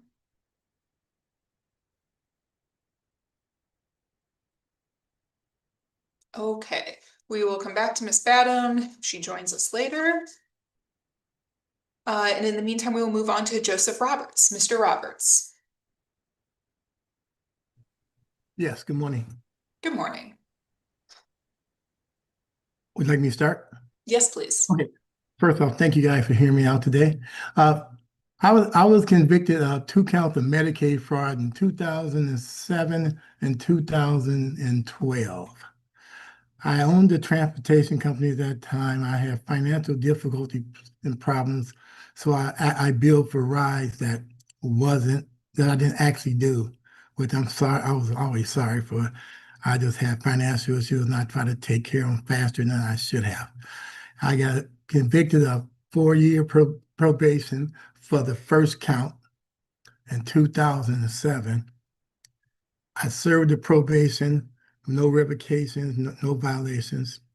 The second account in 2012, I got convicted of. My wife had started a company at that. We're not married now, but that time we was married. She started a company. I helped her. Most of our rides were private pay and of that nature, but she did have some Medicaid rides that fell over where I had to help sometime. Or I thought, and I wasn't under the impression I couldn't help work for another company. I was just told I couldn't own my own company, so I just jobbed mine, and she started one. so we can maintain a financial, stability. But, I found out I wasn't able to even work for a Medicaid paid company. So I got a year probation, which I served that probation, no revocation, no violations due there. Since then, since then I've been trying to find jobs of that nature. COVID came, I kind of started a cleaning service. A lot of jobs I got turned down for due to my 2 felony convictions. I've been turned down for housing. I've been turned down for moving ahead, but I started a company, and I was mentoring a couple inner city kids at the Boys and Girls Club and coaching roller hockey. I played roller hockey as a teenager till an adult over 15 years, traveled pretty much the United States and a couple places outside the United States as a teenager and a young adult. I always loved the game, so when I was locked in, I kind of trained some inner city kids at the Boys and Girls Club, started a program with them to show them how to play. Since that time, I've been working, like I said, I started my own cleaning company. I get contracts in Milwaukee, Michigan, and Fond du Lac. I have had no run-ins with the law since then. I had 2 nephews that I kind of not raised, but they had no father, so I've been a father figure in their lives. That's why I would love to get a partner to show them working hard and keeping your nose clean is the right way to go. Which I'm very proud of them, because one is a manager at AutoZone, and I got another one that's first year in college at UWM, full scholarship for 4 years. So I've been in his life as a father figure from day one, because he don't have a dad. So I speak openly with them about doing things. I even spoke openly with them about doing this, so they will understand that they don't have to take a false turn or dishonest turn to achieve something. And I have contracts I couldn't get, still trying to get it to build my company so I can, just live a better life. And I also have kids at the youth center within Northcott. I trained 3 of them in cleaning, and they kind of, Northcott pay them, but I train them so they can learn how to do their own business. And they just asked me to train them for 6 months and maybe hire one, or at least attempt to hire one, to show the program is moving forward. Thank you, Mr. Roberts. We can open up to questions from the board members. One from me, Mr. Roberts, you might have touched on it, and I may have missed it. I apologize if that's the case. But I believe you were ordered to pay quite a bit of restitution for your first case. Did you pay that? No, I was financially when I went to court, that I was financially kind of out of money, so I filed for bankruptcy, and that was discharged into bankruptcy. It was, okay. Yes, I ma'am. see you have had a couple of bankruptcies since, including. Yeah, it's been hard to maintain employment due to the felony on my record, and so I had to just create my own business, and but I just struggle with that just to keep it going, Got it. Okay, thank you. Cindy. Good morning, Mr. Roberts. So according to the criminal complaint on the second offense, it alleges, stated in the criminal complaint, that you at some point contacted one of the people that you had transported and instructed that person on what to say if contacted, that they were to say that you didn't regularly transport them. Why would you do that? Ma'am, I actually don't remember that, and I'm not saying it's not true. I don't have a full recollect. So, but knowing myself, if I said it, I was trying to avoid, wrongdoing. But yeah, I truly don't actually recall that. I'm not denying it. I'm just saying Understood. I'm sure it was to evade, consequences. But Okay. but the second offense, we had it was no missed billings, no, charging for rides that we didn't do. I just wasn't under pressure. My wife couldn't start a company if we was married and I worked for her. But when I Right. found out, they charged it as a felony, but she didn't get charged with a felony because she didn't know. And Oh. they didn't actually tell me. Okay, thank you. Other questions from the board? Judge Kremers? I want to go back to this restitution thing. I could be wrong, but I didn't think you could discharge a debt for a criminal conviction in bankruptcy. They took it. I was never, notified of after I filed bankrupt, I was never notified of no, prior obligations. Okay. All right. Thank you. Any other questions from the board? All right, thank you, Mr. Roberts. I appreciate your time and I hope that you enjoy the rest of your weekend. Thank you very much. Have a great day. Thank you. Next up, we have Patrice Davis. Miss Davis?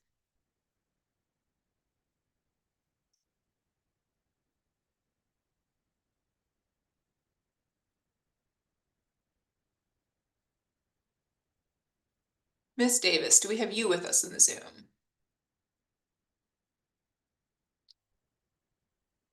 Okay, we will come back to Miss Davis if she is able to join us. And in the meantime, we'll move on to James Creighton. Hello? Hello. Hey. Okay, first of all, I just had major back surgery and I just got home yesterday. So if you see a weird look on my face, I am in a lot of pain, but just so you know. So I wrote everything down, okay? First of all, I'm really sorry about the incident, okay? And what happened was me and a buddy of mine that I used to hang around with, we were talking about taking our girlfriends to a movie. And I told him, I said, I don't have any money. He goes, okay. So he stopped and he said he was going to get a paper to check it, movie.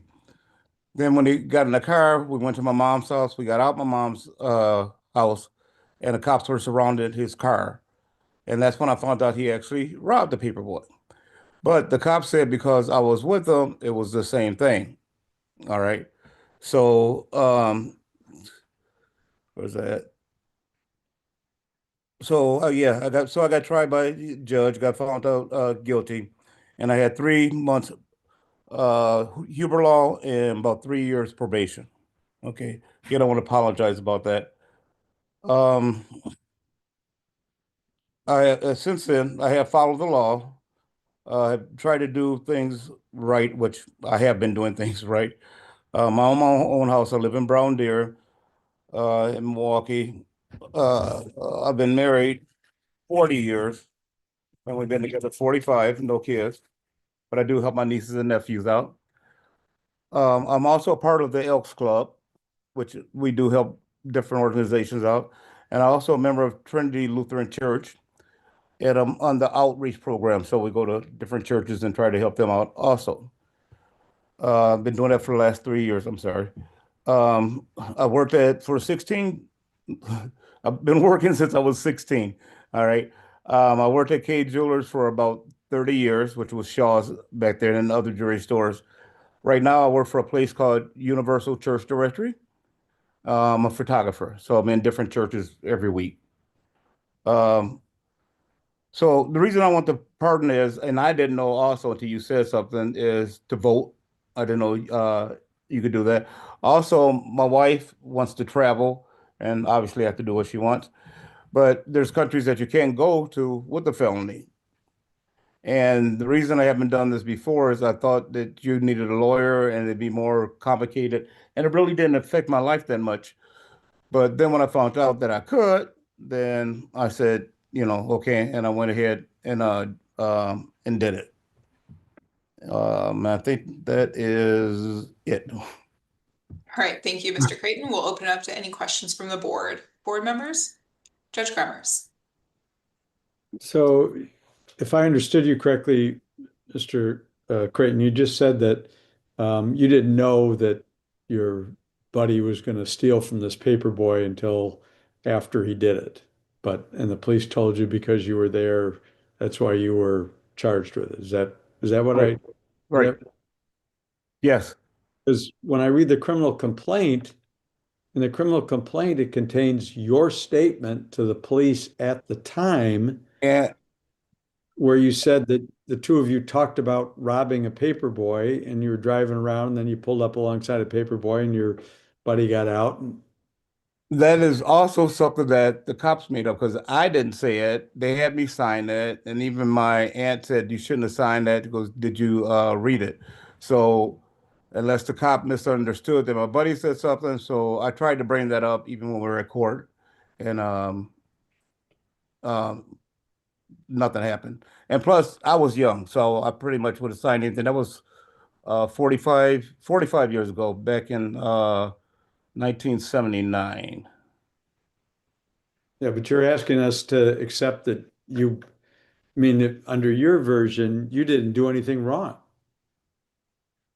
No, but the cops said I did, so I just went along and did it. I don't know if Wayne told me that we had talked about it or if we didn't talk about it, but the only thing that I had talked to Wayne about was we're just going to go and get a paper and then go to my house and figure out where we're going. But yeah, I know what the statement has said that. Okay, thank you. Cindy. Good morning, Mr. Creighton. As part of the application process, applicants are encouraged to submit letters of support for their application, and you chose not to submit any. Can you tell us why not?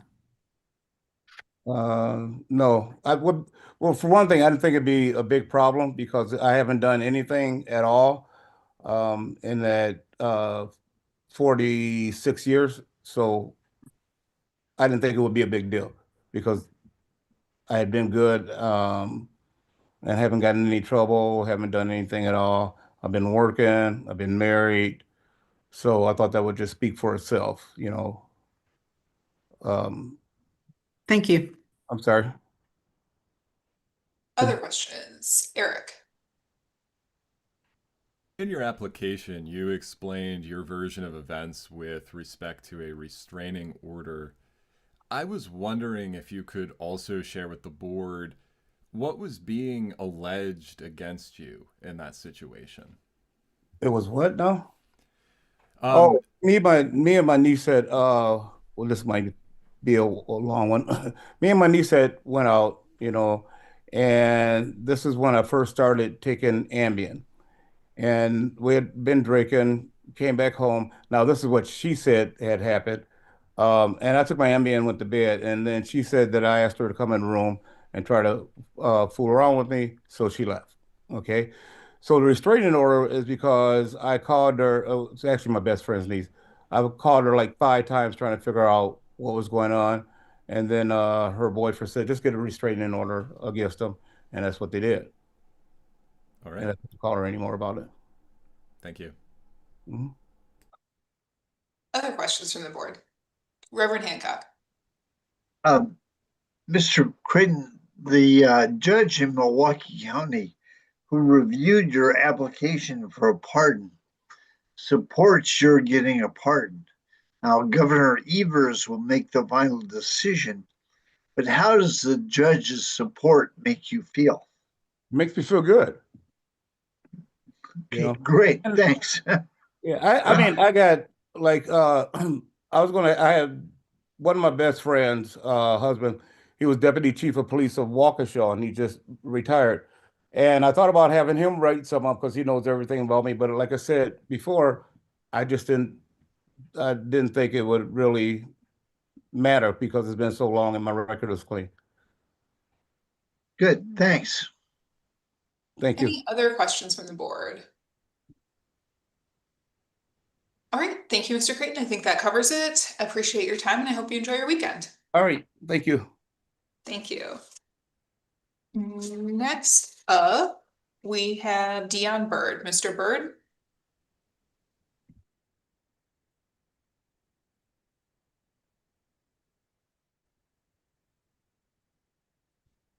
Dion Bird, are you with us in the Zoom?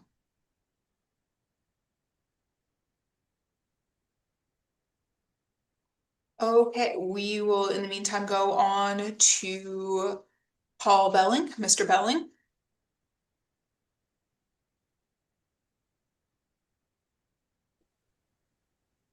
Can you see me? Sorry, is that Mr. Bird? Yes, I'm trying to operate this this phone. I'm not, familiar with this. I'm sorry about that. I Can think you you just see need to me? turn your camera around. I think we're seeing what's in front of you. Can you see me now? It's a little bit better. There we go. Oh, okay. Hello? Yep. Let me try on my phone. Okay, I'm ready.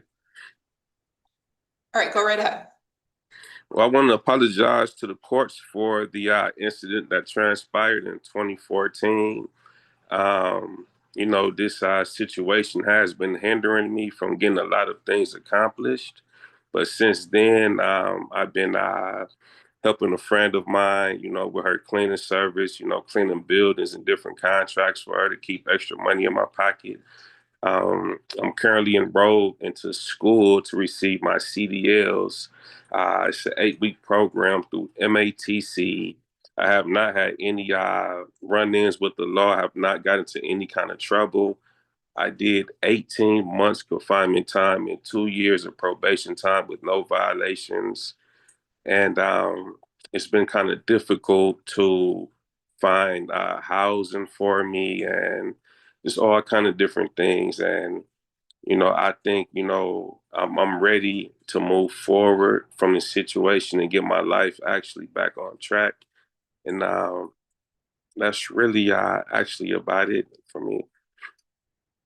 Okay, thank you, Mr. Bird. We'll open up to questions from the board. Mm-hmm. Cindy? Yep, I have two questions, Mr. Bird. The first one is you state in your application that you're a non-smoker and a non-drinker, but you had an OWI in 2021. So when and how did you stop drinking? And do you still drink now? Actually, no, I do not drink. Actually, I'm 5 months clean of alcohol, and I don't smoke weed. I'm 23 years clean of marijuana and 10 years clean of cigarettes. Okay, and you said 5 months, no Clean of drinking. alcohol, yes. And actually, I completed an AODA program while I was incarcerated as well, and an anger management program as well. And I believe I'm pretty much well off. I'm pretty much well off. I've been sober, and it feels good. I feel great about my decision as far as leaving them substances alone. And do you participate in any programs like AA or anything to support you in your decisions? No, actually, I went cold turkey. Actually, I just got tired of feeling woozy and just feeling down after I have a drink. And I'm really trying to get healthy as well too. So Okay. I don't drink. My second question, applicants are encouraged to submit letters of support to the board for their application, and you chose not to submit any letters of support. Can you tell us why not? Well, actually, I did this application a while back. I can't really too much remember or recall why I did not. I don't know. You don't know why you didn't? I know, actually, no, I don't know why I haven't submitted the letter to the judge or whatnot. Thank you. Mm-hmm. Other questions from the board? Judge Carmers. Oh, you're muted, Judge. Sorry. Good morning, sir. It looks like in 2023, you charged with making some other threats. It was dismissed, but do you remember what that situation was about? I wasn't in trouble or charged for anything for making any kind of threats. Oh. If there was an accusation that me and the employee at a phone store had some words, but I wasn't accused of anything. Okay. Actually, I have not been engaging into any type of, altercations with people or anything like that. That's not my character or personality. Okay, thank you. Other questions from the board? Officer Lewis. Morning. Good morning. Same kind of type of question here. I see 2021, one of those OWIs that we already talked about, but I also see a dismissed possession of a firearm of a convicted felon and a dismissed misdemeanor recklessly endangering safety with a firearm. You had said that you had not been in any trouble or had any law enforcement contact No. since the conviction that brought you here, right? Right. Yes. But what we're seeing is not matching up with that. So can you explain what Oh no, that actually, incident was about and what where the discrepancy is coming from? Oh well, actually, the OWI and the firearm was actually on the same day, and my I was actually engaged at the time, and my ex-fiance, she went to the gun range, and she actually left her firearm inside the glove department, inside of her vehicle. So it was your. It wasn't my firearm. No. Why wasn't this disclosed on your application? Why wasn't it disclosed on your application? Well, because actually, I didn't know I had to put it on my application due to the fact that, it didn't go any further than the booking. Basically, like it wasn't no Right, it charge. was a dismissed charge, correct? Is that your understanding? Yes. Okay, so there is a specific question on the application that asks applicants to list dismissed charges as well. So it looks as though it was being left out for us, to discuss. So that's all. Okay. Thank you. Other questions from the board? Okay, thank you, Mr. Bird. Appreciate your time. I'm sorry. No, I'm Oh, sorry. I'm sorry, Anthony. Yeah. Yeah, just had a question. Did your ex-fiance, did she also admit that that was her firearm? Actually, I don't believe so. I don't know if the detectives talked to her or not. I'm really not sure. Okay, thank you. Any other questions from the board? Okay, thank you, Mr. Bird. Appreciate your time, and I hope you enjoy your weekend. All right, bye-bye. Okay, and Mr. Belling, I believe we had you in the Zoom here. Thank you for your patience. We're ready to hear from you. Can you hear me all right? We can. Well, thank you for inviting me for this hearing. I take full responsibility for all the actions I did when I was a rebellious 18-year-old. I was convicted in November of '90 of 2 felony convictions, a burglary and a party to a burglary. I was sentenced to 9 months county jail and 6 years probation.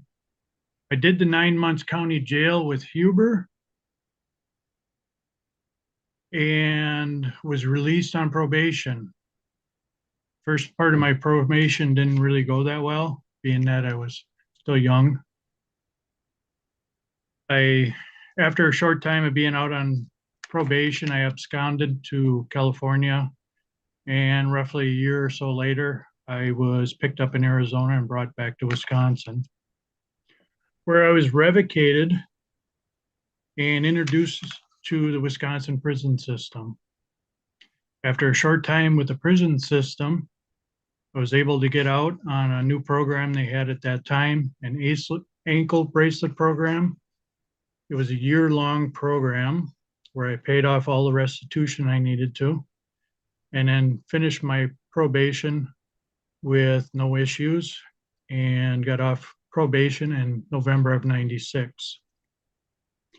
Also in '96, my first son was born. I went to school to get my Class A CDL, which I still currently have.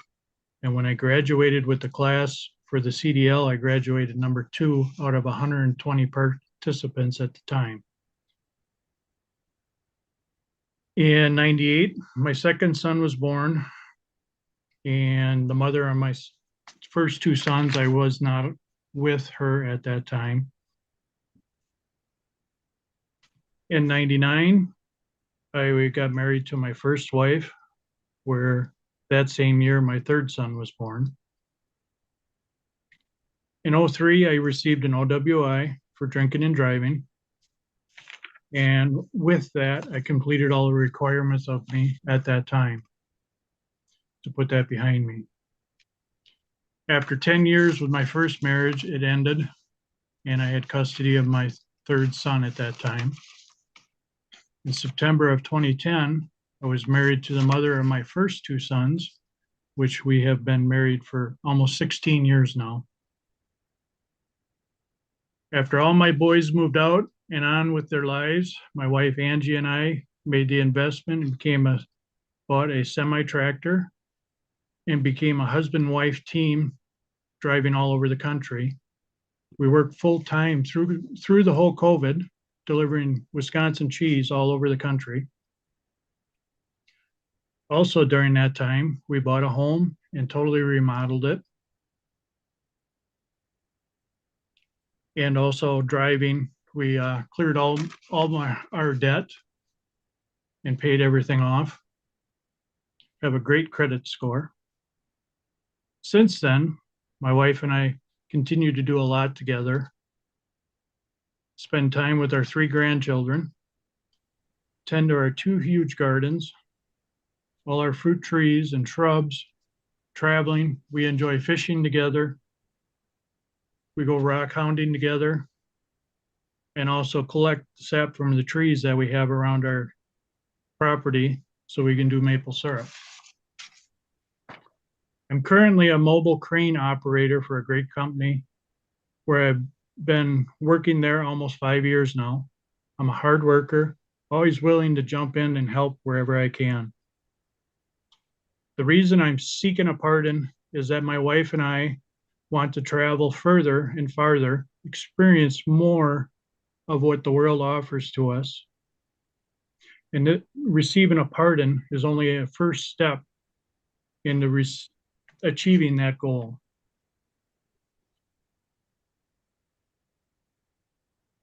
I believe I'm a great asset to our community. I get along with everybody. I enjoy helping out my neighbors. Farmer on one side and a very good friend on the other. I also believe, because it's been 30 years since I completed all my probation, and yes, it's been 23 years for my OWI. I'm a social drinker. I do not drink on a regular basis. I do not do drugs. And that should pretty much about cover it. Thank you for hearing me out, and I look forward to any questions you may have. Thank you, Mr. Belling. Questions from the board? Cindy. Yep. Good morning, sir. I have 2 questions. Yes. Are you a volunteer firefighter, or were you? I was for a couple of years. Where at? Currently, right now in our area, there's no openings for any volunteer firefighters. Okay. Okay. Where were you a volunteer firefighter? Springfield Department outside of Westfield, Wisconsin. Okay. Okay. Very good. My second question, you have a letter of support from a person whose last name matches the victim. Are they related? Yes, they are. Okay. Okay. How so? They're brothers. Okay. Thank you. Judge Cremers.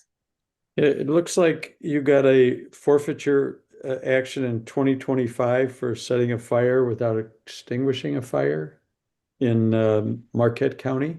Yes, that where we live, we have a brush pile, and we had burned a brush pile, and we ended up putting more brush afterwards. We thought the fire had been totally out, and obviously the fire wasn't out. My neighbor called me when I was at work and asked if I was burning my brush pile. I said, no. I says, why are you talking to me? Call the fire department if it's spreading. So he called the fire department, and it was just one of those accidents that do happen. Okay, thank you. Other questions from the board? All right, thank you, Mr. Belling. That covers it from us then. I appreciate your time and I hope you enjoy your weekend. Thank you. Stay warm. Thank you, you too. All right, we're gonna do one more call for Patrice Davis, Miss Davis, and Rachel Ann Badham, Miss Badham. Either of you are with us in the Zoom, please let us know.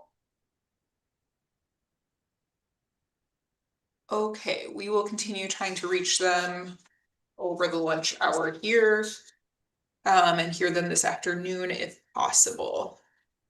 But that is otherwise our last applicant of the morning session. So at this point, I will entertain a motion to move into closed session pursuant to Wisconsin statute section 19.85 sub 1 sub A, D, and F for purposes of deliberations concerning specific cases before the board, considering specific applications, and considering financial, medical, social, and or personal histories of specific persons. Do I have a motion? Judge Kremers, do I have a second? Second. Cindy, all in favor, aye. Aye. Aye. All opposed, motion carries, and we will meet in closed session. Board members, will ask you to give us just a moment to stop our live stream and move folks to the waiting room.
Okay, just waiting on confirmation that our live stream has stopped.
Good afternoon, everyone. If you're just joining us from the waiting room, we are going to give everyone just a minute to get connected, get our live stream started, and we will start very shortly.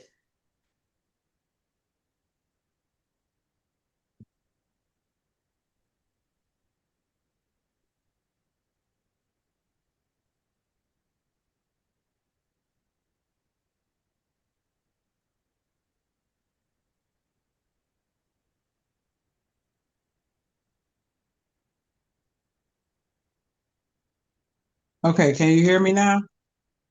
We can hear you, yep. Okay. Okay, and looks like our live stream is started. So good afternoon, everyone. I am Mel Barnes. I am Chief Legal Counsel to Governor Evers and the Chair of his Pardon Advisory Board. I'm going to introduce my fellow board members, go through a little bit of housekeeping about how this afternoon's hearing will run, and then we'll get started hearing from all of you. So with us today, we have board member Anthony Cooper Sr., who is the CEO of Focused Interruption, an organization dedicated to interrupting the devastating cycle of violence with help from the community. Anthony is also a pardon recipient. He received a pardon from Governor Evers in January 2021. We have Reverend Jerry Hancock, who is the director of the Prison Ministry Project. He previously served as a public defender, a deputy district attorney, and as an administrator for the Department of Justice's Division of Law Enforcement Services. We have Judge Jeffrey Kremers, who is A.G. Call's nominee to this board. He served as the Milwaukee County Circuit Court Judge for 26 years, including as Chief Judge for 7 of those years before retiring in 2018. And we have board member Cindy O'Donnell, who served as the Deputy Secretary for the Department of Corrections under Governors Thompson, McCallum, and Doyle. She also served as a Division Administrator under Attorneys General Lautenschlager and Van Hall. And we have board member Professor Eric Liberator, who teaches paralegal students from around the world in the University of Cincinnati's online program. He previously served as a supervising attorney at Disability Rights Wisconsin and in the Office of the Governor. And we have board member Jennifer Lewis, who is an officer with the Madison Police Department. She holds a master's degree in social work and a degree in counseling. Officer Lewis previously worked providing frontline response for the Rape Crisis Center. So with that, we'll go ahead and get started hearing from all of you in just a moment. Please keep in mind that today's hearing is being live streamed on YouTube. For that reason, we're going to ask you to turn your cameras off and keep yourself muted until it is your turn to be heard by the board. That will allow us to focus on the person who is presenting and make sure we have good audio quality. If you do run into any IT issues with Zoom, don't worry about it. Someone from staff will give you a call and help you troubleshoot. If it means that we need to come back to you because Zoom isn't cooperating when it's your turn, we can certainly do that. Otherwise, we're going to call in folks in the order listed on the agenda and open meeting notice. And each applicant will have 5 minutes total to share your story with the board. We're going to ask you to spend the first 3 of those 5 minutes speaking to the questions that we sent you in advance of the hearing. As a reminder, those are to first please give us a brief summary of the offense you're seeking a pardon for and how your sentence went. We're not here to retry the crime. You don't need to minimize your involvement. We just want to hear from you in your own words what happened. Second, to give us a brief summary of what you've done since the completion of that sentence, community involvement, employment, essentially where you're at now and how your life is different than the time of your offense. And third, a brief statement about why you're seeking a pardon and why you think the governor should grant you one. Once you've spent 3 minutes speaking to those questions, we'll open it up for any other questions the board may have for you. Please don't read too much into it either way. If we do or don't have follow-up questions for you, we have all spent quite a bit of time with your application materials, which as you know are very thorough. But if we do have questions, we want to make sure that we get to those so that the board can make a thoughtful recommendation to the governor. Once you're done answering any follow-up questions that we may have for you, you're welcome to sign off the Zoom hearing. You do not need to stay till the end. But once everyone's been heard, the board will meet in closed session to decide whether or not to recommend your application to Governor Evers for a pardon. You need a majority support of board members present in order for your application to be forwarded to Governor Evers, who will then make the final decision about whether or not to grant you a pardon. Either way, you'll hear about the outcome of today's hearing about a month to 2 months from today. We know you've been really patient just to get to the hearing, so we thank you for giving us a little bit more time to make sure that we can make those thorough recommendations to the governor. So with that, we will go ahead and get started this afternoon. We do have an applicant that we have moved over from our morning session, Patrice Davis. Ms. Davis, if you are ready, we'll start with you. I was trying to print off I'm sorry, I just got off work. I was trying to print off the questionnaire. Would you like us to come back to you? Yes, please. Okay, we can do that. Absolutely. In that case, we'll start with Donald Fields. Mr. Fields?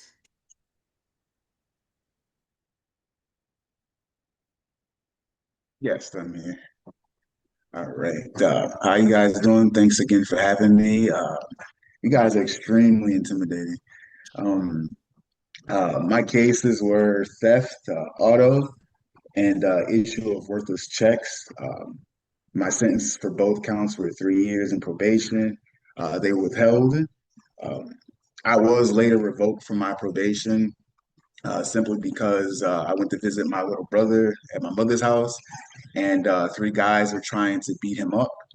I stepped in, tried to de-escalate the situation, but I'm pretty well known in Racine in regards to martial arts and boxing, so they tried to test me.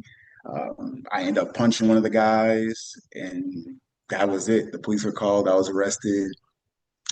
It went to trial. I was found not guilty. I got acquitted of all charges, but since I was on probation, my probation officer saw fit to revoke me for having police contact. I ended up doing a year in state prison. I was released early due to good behavior, and that was it.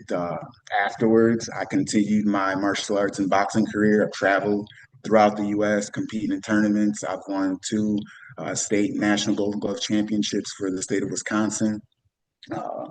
I've been a youth advocate for the Urban League for about 16 years.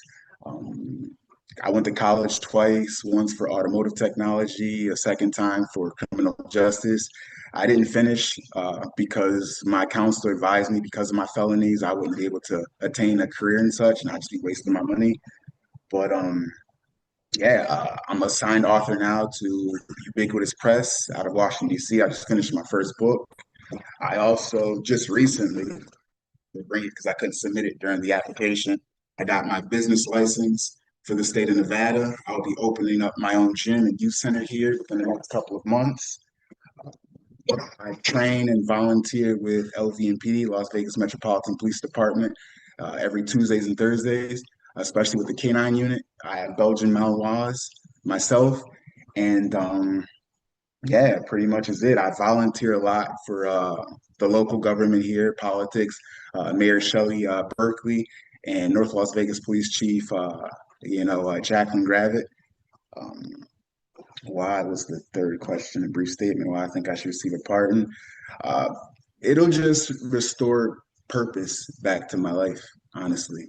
I feel that it'll put me back in right standing with God, and just to continue to do what I feel I was born and created to do. I've always lived a life of service. I've been wanting to work in law enforcement since I was a kid. I did what I did, there's no excuse for it. I thought I was smarter than the system. I used me being raised in poverty as an excuse to go about stealing a car, and it's cost me so much, And I mean, I took it to trial only because I was presented with a plea agreement of like 6 years in prison and probation.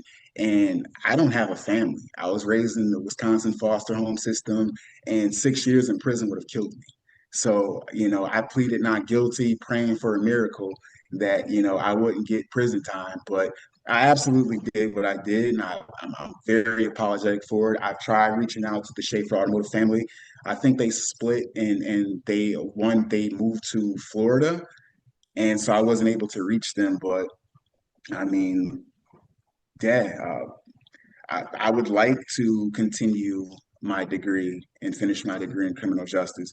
But more importantly, like why I'm here for the second time. Like I didn't have kids at the time I committed my crime. I didn't have kids during the time my conviction or my sentence. 24 years later, I have 3 kids. And this crime, this mistake that I've made has cost me dearly. I mean, like my oldest daughter, she's 19 now, and it completely destroyed our relationship. Come on, getting emotional. I don't know how Wisconsin is now, but when I lived there, it was very unforgiving. I couldn't get employment anywhere. Like no one would hire me. I couldn't even like rent a decent apartment, a place or anything. So I had to leave the state to gain employment, to take care of myself. And I went from having my daughter every day to barely seeing her at all. And then as a felon, the school districts, they won't let you participate in sports. You can't chaperone your kids for anything. So it destroyed my relationship with my daughter. She was sexually assaulted as a teenager. And she went through a process of cutting herself and suicide. And she blamed me for it because I wasn't there for her. And to this day, she won't talk to me. She's blocked my number. She's blocked me on social media. And I don't know if that relationship will ever repair itself. And I have 2 little ones now. I have 2 kids, 2 others. I have a 12-year-old son, Major, and I have a 6-year-old daughter, Serenity. I do not want that same process to be repeated with my kids at all. This pardon would not just restore purpose for my life, but it would help me to be a better father for my kids. My children need a father. And I know for a fact that if I had a father and growing up, I wouldn't even be here in front of you guys today asking for a pardon for anything. It just wouldn't happen. I'm 42 years old. I don't drink. I don't smoke. I don't do anything. There's no gang activity. I'm not in the streets like that. I live in Vegas. I've never even been to a club in my entire life. My life is surrounded by service and law enforcement. And that's what I want to do. And it's just like, I just honestly, aside from the selfish gain, I just want to be a father to my kids. I do not want them to become a statistic like I have. I don't want them to go through any of this. I don't wish this upon anybody at all. Being a felon is the worst. It is death because you're walking this earth without purpose. And I've been here for 20 some odd years, just dead. And I can't. Sorry.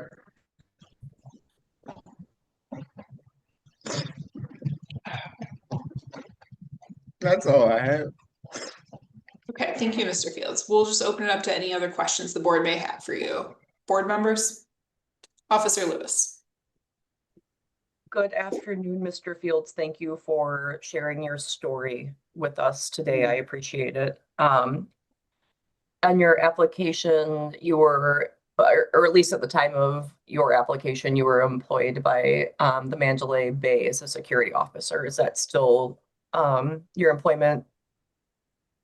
Yeah. It is. Okay. Yeah.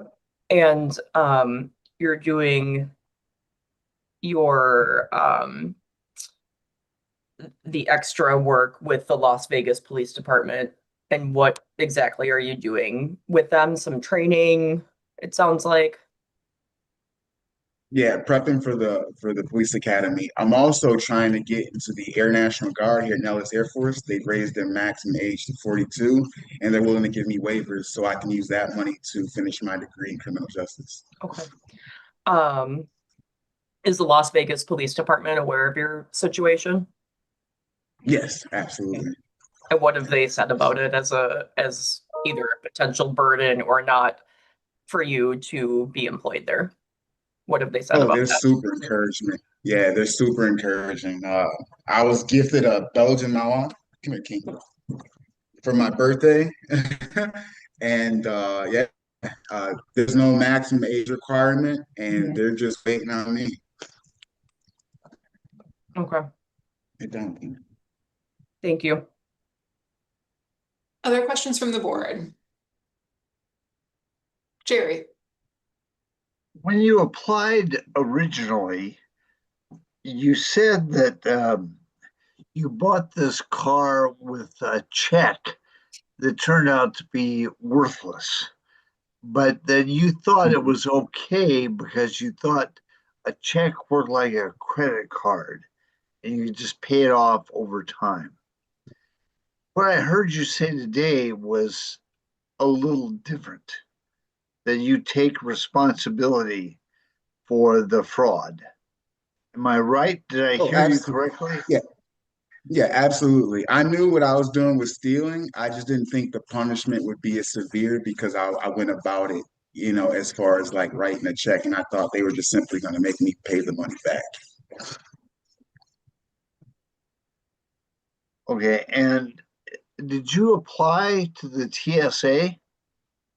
Oh, absolutely. But they had the government shutdown, so my recruiter just advised me against it. Okay. They were willing to give me a waiver and everything, but the government shutdown collapsed everything. Okay, just to be clear, when did you learn that checks did not work that way? Or did you know that when you wrote the check? Oh, absolutely. Yeah, I just thought the punishment wouldn't be as severe because I wrote the check. I thought that, they would just make me pay it back. But I knew absolutely that I was stealing. It's just, yeah. Okay, thank you. Mm-hmm. Other questions from the board? Mr. Fields, just one for me. You work in security and you talked about that a little bit. Do you carry a firearm for work? That is a great question. So I made history. I'm the only cadet that graduated MGMRI with a felony. They were hiring me based on, in their words, my exceptional performance. And I was the only officer that patrolled unarmed, which almost got me killed a couple of times. I trespassed a person. I can't even say that. Yeah, can't even talk. I trespassed an individual that was throwing a private party in a suite, and they basically said they're going to come back and kill me and my partner, Officer Lopez, and they did. Um, I had to, I don't know, grace of God, I tackled the guy 10 feet away from me with this gun pulled, and I was able to disarm him and put him in mechanical restraints. But yeah. Okay, thank you for clarifying that. Any other questions from the board? One more follow-up. How long have you been employed by Mandalay Bay? Not long. Yeah. And were you at another casino or property before that then? I was at the Wynn, which is like right across. And that was a seasonal position. In security? Mm-hmm. Okay. Yeah. And was that the same situation? You were not carrying a firearm during that Oh yeah, employment? yeah. The Wynn, they're unarmed. The Wynn is unarmed. Okay. Thank you. Mm-hmm. Reverend Hancock? In another change from your original application, the district attorney in Racine now supports your application for a pardon. How does that make you feel? It's a great feeling. I think he's a wonderful attorney. I mean, he was like, I can remember Zoe Starr. I know his name. He's a hard rock, but I like him. I mean, that's what he's supposed to do. He's great at his job. And I mean, you can tell the fear of God is absolutely there. So to have his support, it means a lot. Okay, thank you. Yeah. Any other questions from the board? I'm sorry, I have just another follow-up. So if you were to get a pardon, would your plan or your intention be to go in the direction of the Air National Guard or in the direction of the Las Vegas Police Department? I'm running to Nellis Air Force Base to enlist as a National Guard Reserve, and then the Police Academy. This season starts June 1st, so I would definitely be enlisting.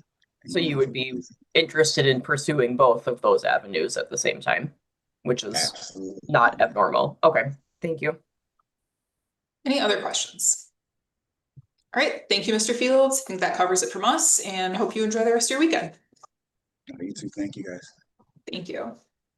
Okay, I don't think we have Ms. Davis back yet, so let's go ahead to Mr. Joel Peltz. Mr. Peltz? I'm here. Oh, sorry, Ms. Davis, are you ready? Yeah, okay, all right. Mr. Peltz, we'll come back to you in just a moment. Ms. Davis, go ahead. My name is Patrice Davis, and in 1997, I was convicted of a felony for forgery for signing a check. I received 6 months probation, no jail time. I think I paid restitution. Yeah, that's it. Okay, can you tell us a little bit, Ms. Davis, about what you've done since then and how your life has changed? Since 1997, I'm now on my own, non-medical. I work with the community a lot. I'm so emotional. I have my own non-medical transportation business. I have a certified group home. Well, I have an LLC for certified home-based group home. And I'm looking to open my own restaurant in the next 2 years. So by having this removed, it'll take so much, it'll lift so much away from me, because this felony has stopped me, and it was under $500. I didn't know it was forgery. I was young. And now that I know, it's been affecting me with jobs and everything since 1997, basically. I had to basically work any kind of job to support my 4 kids. So by this being removed, it will just, I don't know, I'm already a different person, but it'll just make me a better person. And like I said, I own my own non-medical transportation. I'm going on 5 years. I've been in the non-medical transportation field for the last 25 years, with working for people, working for them, dispatching, working in their group homes. So I work with the community a lot. And I'm just trying to get better. Okay, thank you, Ms. Davis. I will open up to questions from the board. Board members? Officer Lewis. Good afternoon. Thanks for being here. So in the current employment that you have, what client population are you serving? And just to clarify, you provide transportation for clients of group homes as part of your business, is that correct? It's my non-medical transportation business for the disabled and the handicapped. Okay, and those folks are coming from group homes, assisted living places? Yes, some of them come from their personal home, some of them come from groups. Okay. And I know in your application, you had mentioned, and you kind of said something about it now, that you're interested in pursuing your own business opportunities. So you had mentioned opening a restaurant. That's one of those business ventures that you're hoping to pursue? Yes. Okay. Yes. And then you also are the owner of the medical transportation business as well. Yes. And is that something you're planning on continuing if you were to open a restaurant? Yes. Okay. Yes. Looking at your application, so there's a question on there about any other law enforcement interactions, either arrests or deferred judgments, charges that were dismissed or modified, and asks for disclosure for any of those incidents, and you had checked no on that. However, looking at your background check, it looks like in 2014 there was 4 charges of relating to taking photographs of clients in a group home who were nude at the time and then disseminating those photographs. Is that something that occurred then? Yes. Okay. But I tried to submitted that one also, but they told me because it was a misdemeanor, I didn't have to complete the application with that. That's why I checked no on there. Okay. And when did that occur? 2000 or when I submitted when did that incident, or rather incidents, it sounds like, occur at the group home you were working at? 2014. Okay. And how old were you then? I probably was like, let me think. I probably was like almost 40, somewhere up in there. I don't know. Okay. I'm 53 now. Okay, and that was 11-ish years ago, 12-ish years ago that occurred. Okay. So please tell us what happened there, because the only place that it's really addressed on the initial application is where you talk about specific reasons that you would want or need a pardon, and you say you took pictures of clients without their consent, and then we see the criminal complaint from those incidents. So I would like to hear from you what happened and what happened, why that occurred. I already got approved, rehabilitated through DHS for that. Okay. So it still it's helps kinda- paint the, go ahead. It's kind of offensively to talk about it because that another stupid decision. Mhm. But I'm kind of not comfortable with talking about it because it's already been approved through DHS for rehabilitation. Sure, and I'm sure that the folks that were photographed and their families were also not comfortable with that happening as well. So I mean, this is your opportunity to discuss with us what occurred, because that was, what did we say, 10, 11, 12-ish years ago, and you're still working with folks who are adults living with disabilities and vulnerable populations. It was my birthday that particular day, and the client was acting up. So I took the picture of her to send to because my boyfriend was wondering why I was still there. There was no harm intended. There was nothing malicious intended. I sent him the picture to let him know this is why I can't leave. And that was it. They took my phones to make sure the pictures wasn't sent, exploited all over the internet. But that was not the intention at all. Okay. Was there multiple photos and videos taken of clients? There was a video and there was a photo. Okay.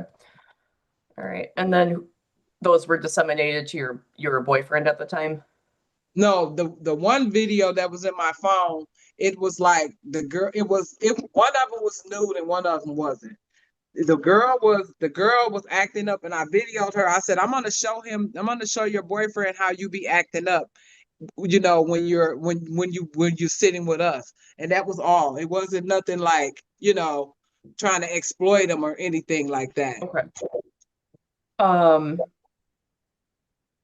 Looking back at that now with about a decade behind you, when we're reading in the criminal complaint, that quote, you didn't think it was a big deal or that it was funny at the time. How does that make you feel now looking back on it? I hate it. I hate myself dearly because I wish I would have, and it was all about the HIPAA law. And if I would have knew and read up on it, I really didn't think I was doing anything wrong. And I didn't think it was funny. I never thought it was funny at all. Okay. And in addition to HIPAA, right, that's there for a reason, but there's also the dignity and respect of people that you are there to serve, right? Yes. And you're still working with that population or a similar population of people.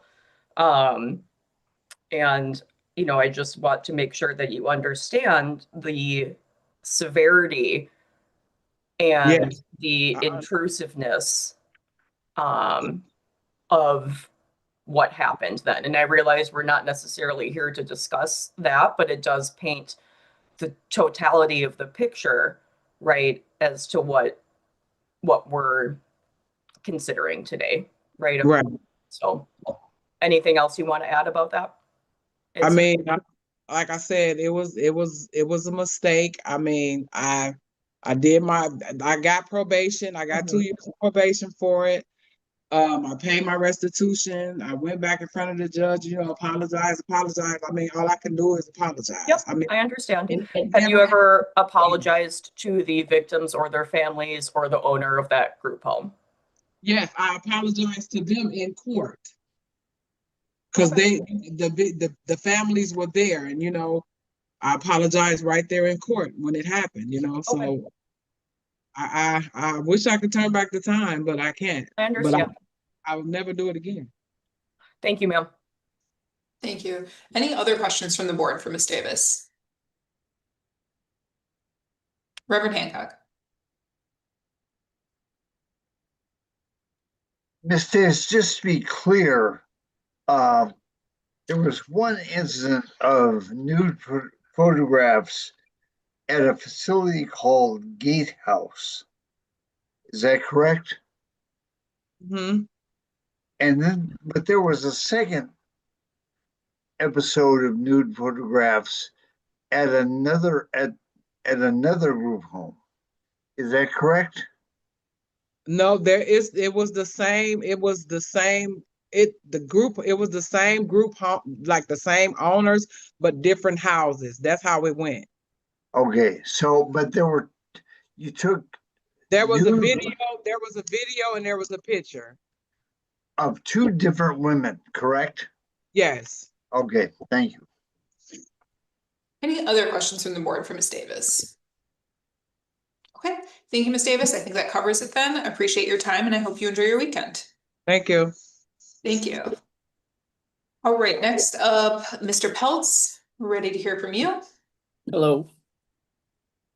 So I was convicted of theft and obstruction 96.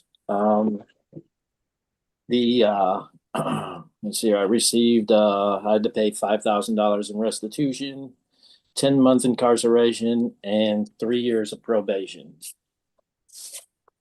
Since that conviction, I have had no arrests, no law involvement or anything. I've completed my GED. I was 19 at the time, so completed my GED, graduated HVACR tech school with a 4.0 GPA. Completed several courses, including electrical and gas heating, all the stuff that goes with HVAC as well. I volunteered coaching Little League Baseball, junior high school basketball and football. I have 3 children that in 2009, my ex-wife and I divorced, and I gained full custody of my 3 children, which at the time were 9, 12, and 14. They're now model citizens, no crime, actually all outside of the youngest, which is getting married in October. They all have families and are doing fantastic. Very, very proud of them. Let's see here. What else was I? So that was, yeah. So work-wise, been stable. I worked for Chrysler for 12 years. Chrysler, I moved all over the country with them. The last place, my daughter was in high school. I was going to have to move from Illinois to Michigan. At that time, they offered a buyout. So I took the buyout so I could keep my kids in the same school district, not uproot them again. Let's see, I went to school. That's when I went to school for HVACR. Been doing that ever since. So I did graduate in 2010 there. Let's see here. Just again, no criminal history since my conviction. Obviously, something I deeply regret doing. I've since then, moved forward. Let's see here. Consistently changed my life, making better decisions. Obviously, this is long term, something that's ongoing. I accept full responsibility for my actions. What I did was wrong, affected not only myself, but my family, community, all of the above. Let's see here. And what was, I am looking for a pardon. So my employment, it's pretty stable. However, could get better with some licensing and things to that nature. There are some opportunities that I have been passed up on due to my conviction in 96. So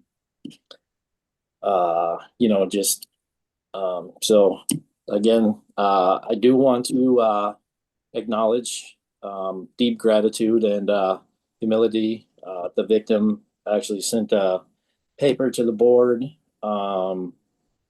in favor of my pardon.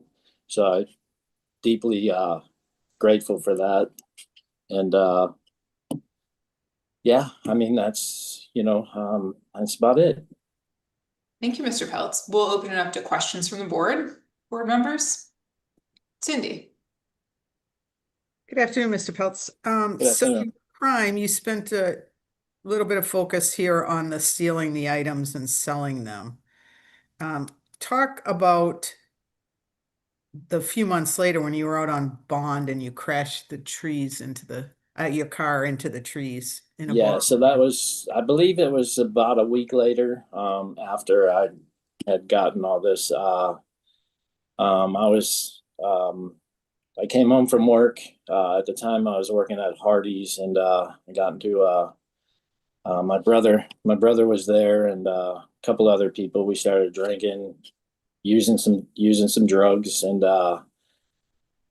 so shortly after midnight, I can't remember exactly what time it was, my brother wanted to go get a pack of cigarettes. He was out of cigarettes, so we ended up driving down the street. We're heading to actual Food for Less. I lost control of the car, hit a tree, and my brother concocted a story that we ran from the scene, and that we were going to stick with this story and try to get away with it. I later found out, I take full responsibility for my actions that morning. Found out later that he was on probation at the time, so that's why he didn't want to have any affiliation with the police officer or whatever. And I guess that's besides the point. The point is, I did leave the scene of the accident. We all did. We ran. I got home. When I got home, there was an ambulance, and I believe the officer's name was Officer May. He had asked me what was going on, and the story that was concocted was that we were carjacked by, I don't remember, but I know it was a Mexican guy and a black guy. Was the story that I was supposed to stick to. Of course, after the drugs and alcohol wore off, I immediately told the officer, when I was downtown, he had asked me again, and I immediately told him the truth, that I was driving the vehicle and that we were not attacked. So something I deeply regret, something I don't. It's never been my character to be that way, to blame anything else on anybody else. This is the first time, at that time, I was terrified. I really don't have an excuse. It's something that I, totally own up to. I said it. I feel I was coerced and, prompted to say that, but it still came out of my mouth. So, and something I deeply regret. Okay, thank you. Mr. Peltz, do you know if anyone was picked up based on the story that you and your brother told? Were the cops out looking for those offenders that weren't real? I'm not sure. I don't believe so, because I can't guarantee that, but I don't believe so. Because it was shortly after, like, I was out of the the area of my brother. That's when I came true to what the real story was. Okay. Are you able to recognize that if the cops were out looking for folks, there were maybe some people that you put in danger by telling that story? Absolutely. And I do definitely, that back to my statement, not only, myself, my family, and the community, because those actions, what I said that day could have deeply affected somebody, and I totally regret that. Okay, thank you. Reverend Hancock, did you have a question? Just to follow up, what you told the police officer originally was that you were attacked by 3 black males with baseball bats and a male Hispanic with a gun, and that they ordered you out of the car and struck you with the clubs. Now, you've been very clear that that was not true. You've also been very clear about your concern for the community. How do you think that story affected the community in Kenosha? Well, I mean, back to that, what the question that was just asked prior to you, how that could have affected, just another person in the community, race relations, of course, how it's looked upon, being a different race, it could have been pretty bad. I mean, it could have been catastrophic for sure. Okay, thank you. Other questions for Mr. Peltz? Okay, Mr. Peltz, I want to just comment on one thing because I don't think that we covered it, but one of the reasons that you listed in your application for seeking a pardon was to vote. So I just want to clarify for you and anyone else watching the YouTube video that in Wisconsin, you're generally eligible to vote as a felon once you are off paper, so have finished any probation or parole in addition to your confinement. So if you haven't, I would encourage you to look into that. And again, just anyone else who is watching would encourage you to explore your ability to exercise your right to vote even as a convicted felon. Thank you. And thank you to the board for your time. And, absolutely. Thank you. I really appreciate it. Great. I hope you have a fantastic weekend and thank you again for your time. You as well. Thank you. Thank you. Next up, we have Ian Padrut. Mr. Padrut.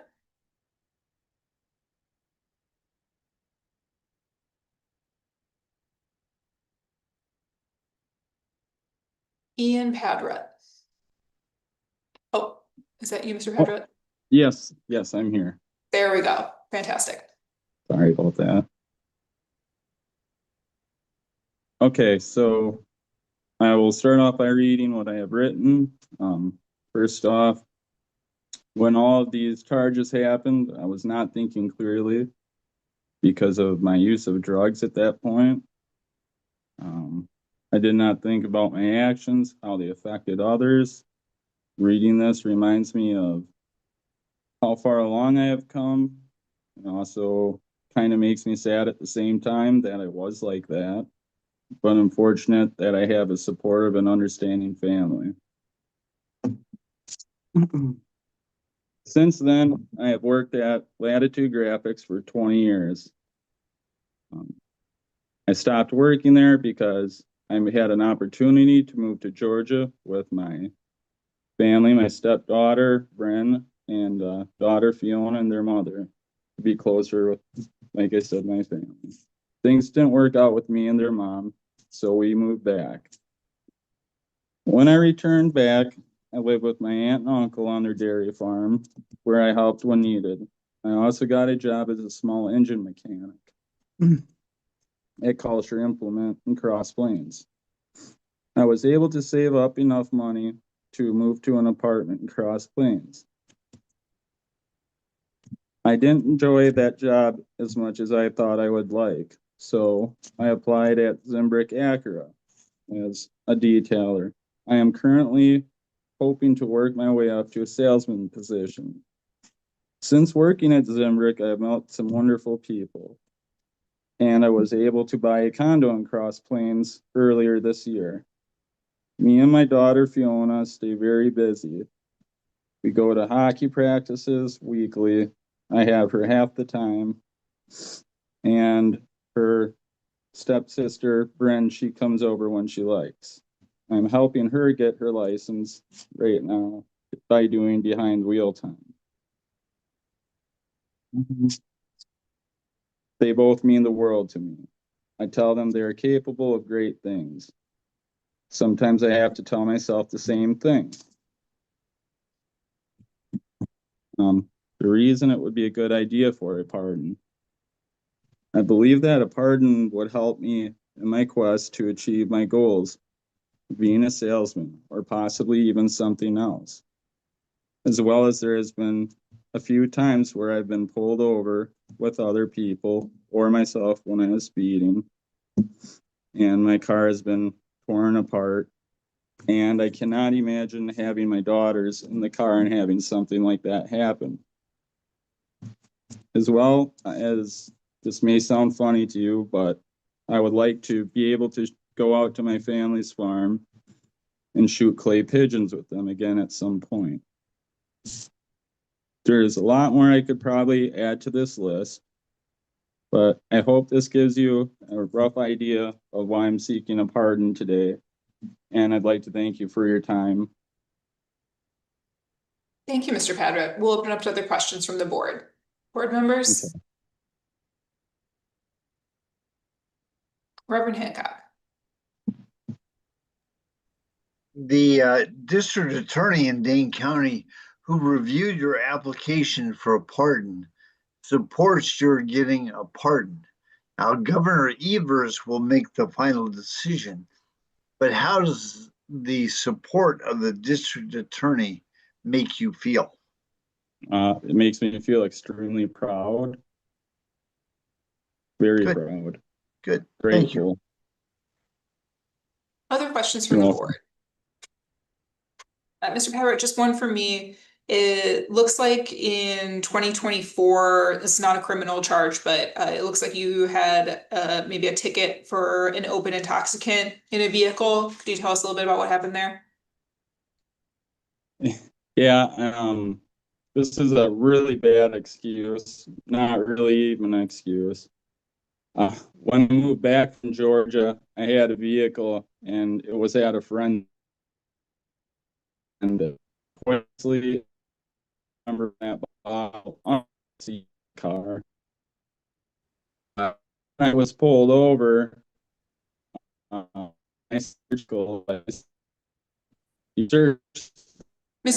Padra, I'm sorry, I don't want to interrupt you, but you're breaking up a little bit, so I'm not able to hear your answer. Could you start over? Okay. Yeah, so I moved back from Georgia. I had left my car at a friend's house, and I don't ever remember putting a bottle of liquor under the seat in that vehicle. I even gave the police officer permission to search my vehicle, and he found it there. Okay. Were you charged with an OWI or were you drinking at the time? No. Okay. Okay, No, thank they you, did Mr. a field Padra. sobriety. Any Yeah. other questions from the board? All right. Thank you, Mr. Padra. I appreciate your time and I hope you enjoy your weekend. Thank you. You as well. Our next applicant this afternoon is Kelly Peached. Ms. Peached? I'm sorry, I'm sure I'm saying that incorrectly.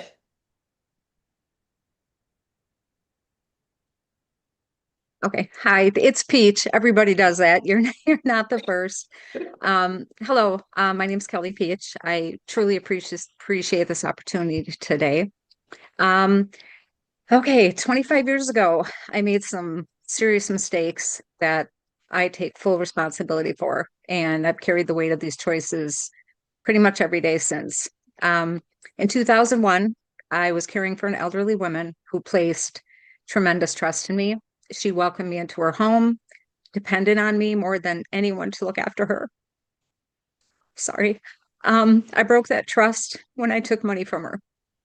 It began when my sister reached out to me, facing the loss of her home and vehicle, and wanting to help. I wired her the money, and I told myself I would pay it back little by little from each paycheck, which I had started doing. But instead of stopping there, I made more poor decisions. And I took additional money just to cover, home repairs and just going on little shopping sprees that in my mind were okay because I was paying it back.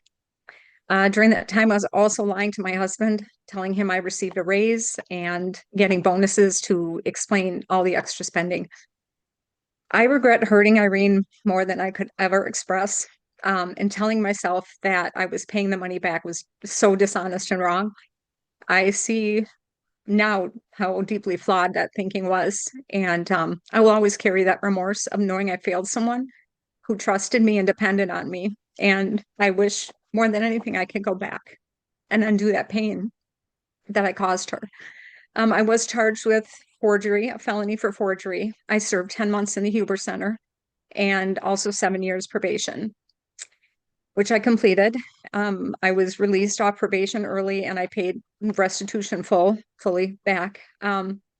But after a year after I was released from the Huber Center, I again made some poor decisions and I was caught shoplifting at Kohl's and then had to serve an additional 50 days at the Huber Center.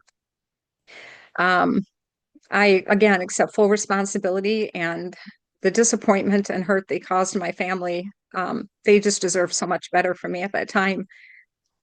After completing my sentence, my husband and I moved to Arizona, and I made a committed decision to change my life. We joined a church. I surrounded myself with people who encouraged honesty, spiritual growth, and personal responsibility. That community helped me rebuild my character from the inside out. During this time, I also began serving others in ways that grounded me and reminded me of the kind of person I really wanted to be. I helped feed the homeless twice a month, volunteered in a church program that supported young single mothers who needed guidance, encouragement, and practical help. Giving my time to people who were struggling helped me grow in compassion and accountability, and it reinforced the values I was working really hard to rebuild in myself. My husband of 31 years has been a steady source of strength. His belief in my ability to change, even when I struggled to believe in myself, helped me rebuild my life with integrity. Together, we have created a stable, faith-centered home. After moving to Arizona, I worked for BMW Financial for 10 years. And while working there, I also took on a second job, which was a work-from-home position with a company called Marcom Technologies. In 2017, we had a heartbreaking loss. My daughter passed away. We returned to Wisconsin, where I continued to work for Marcom Technologies. And I am now a national installation director for a company called My Corporate Trainer, which is owned by the same person who owned Marcom Technologies. My career, my family, and my faith have grounded me and kept me focused on living responsibility and with purpose. I deeply regret the choices I made earlier in my life. Those mistakes forced me to confront who I was and who I wanted to become. They shaped me into someone who values integrity, gratitude, and compassion. Since then, I have tried to live in a way that honors the people I hurt by being dependable, honest, and kind in every part of my life. Today, my husband and I live a quiet life centered on faith, family, friends, and our 5 grandchildren. I'm grateful every day for the second chance life has given me, and I work hard to honor that. As I approach retirement, I'm seeking a pardon so my husband and I can travel to Canada. We want to fish, hunt, and camp, and that's something we've dreamed of doing together for years. But more importantly, I'm asking for a pardon as recognition of the person I have worked hard to become over the past 25 years, a law-abiding, responsible, and contributing member of society who has learned from her past and strives to live with honesty and compassion. I have become a woman my husband, daughters, and family can be proud of. A pardon would not erase my past, but it would allow me to close a painful chapter with gratitude and continue living the life I've worked so hard to build. So thank you for taking time to consider my request. Thank you, Ms. Peach. We'll open up to questions from the board. Board members? Judge Kremers? Yeah, it looks like, good afternoon, Ms. Peach. It looks like you have a unsatisfied tax warrant from 2025. Is that right? Oh, no, that's when we moved back, we got audited. I think twice my husband and I got audited, but those were paid 100%. We don't owe anything. So nothing from Vilas County? Vilas County. We live in Rock County. Or no, we live in, what county are we in? Rock. We live outside of Reeseville. I'm not even aware what Vilas County is.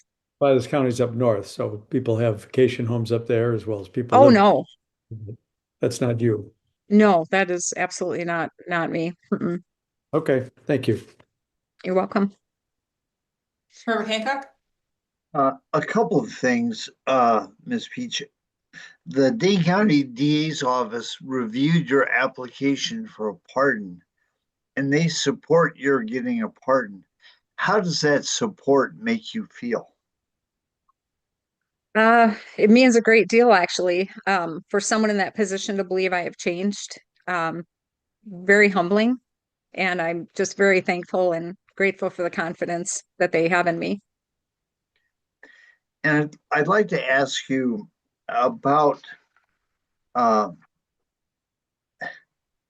your daughter's death from a heroin overdose. And there's, in the review we have, some very positive work that you've done around that issue. Can you talk about that? Sure, I'll try. I got involved in something called Enough is Enough after she passed away. Just, working with people with drug addictions and trying to get awareness out there. Yeah, I'm sorry. That's Okay, that's fine. I don't want to put you in Oh, no, it's fine. It's fine. But I've really, really tried to get that out there and let people know addiction is real, and just that people with addiction are real people. They don't come from just horrible families, and they just made bad decisions, and addiction's a hard one. It's hard. Thank you for that service. You're welcome. Any other questions from the board? All right, thank you, Ms. Peach. I think that covers it from us then. I appreciate your Okay. time and I hope you enjoy your weekend. Thank you. You as well. Thank you. Next up, we have Scott Russell. Mr. Russell?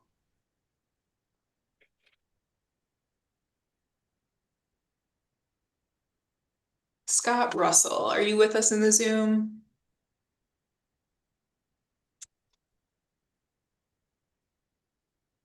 Okay, we'll come back to Mr. Russell if he joins us. In the meantime, DeShayla Evans, Miss Evans, I know I saw you. Oh, you're still muted though. Okay, I'm here. Perfect, go ahead.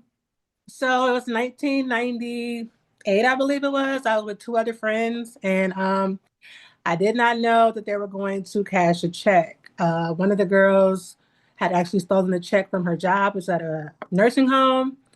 And they went to the Park Avenue store, which is no longer in Beloit anymore, but to cash a check. The owner, Pops, that's what they called him, he actually informed the police officer that I was not aware. I didn't even go in the store, so I didn't even know what really was going on. I was just kind of just riding along. It was on a summer day in July. They end up getting arrested. I was arrested. They end up going to prison. I was given a felony charge for utter forgery. Since then, I am an only child, but since then, I just don't really trust anybody to this day. It's just kind of me and my children or me and my family. One thing about me being a felon, I never lied about it. Every job application that I actually applied for, a couple jobs actually told me they actually gave me the job because I didn't lie about being a felon. I come from a very, very supportive family. I'm the only one out of probably 14 of us that has a record.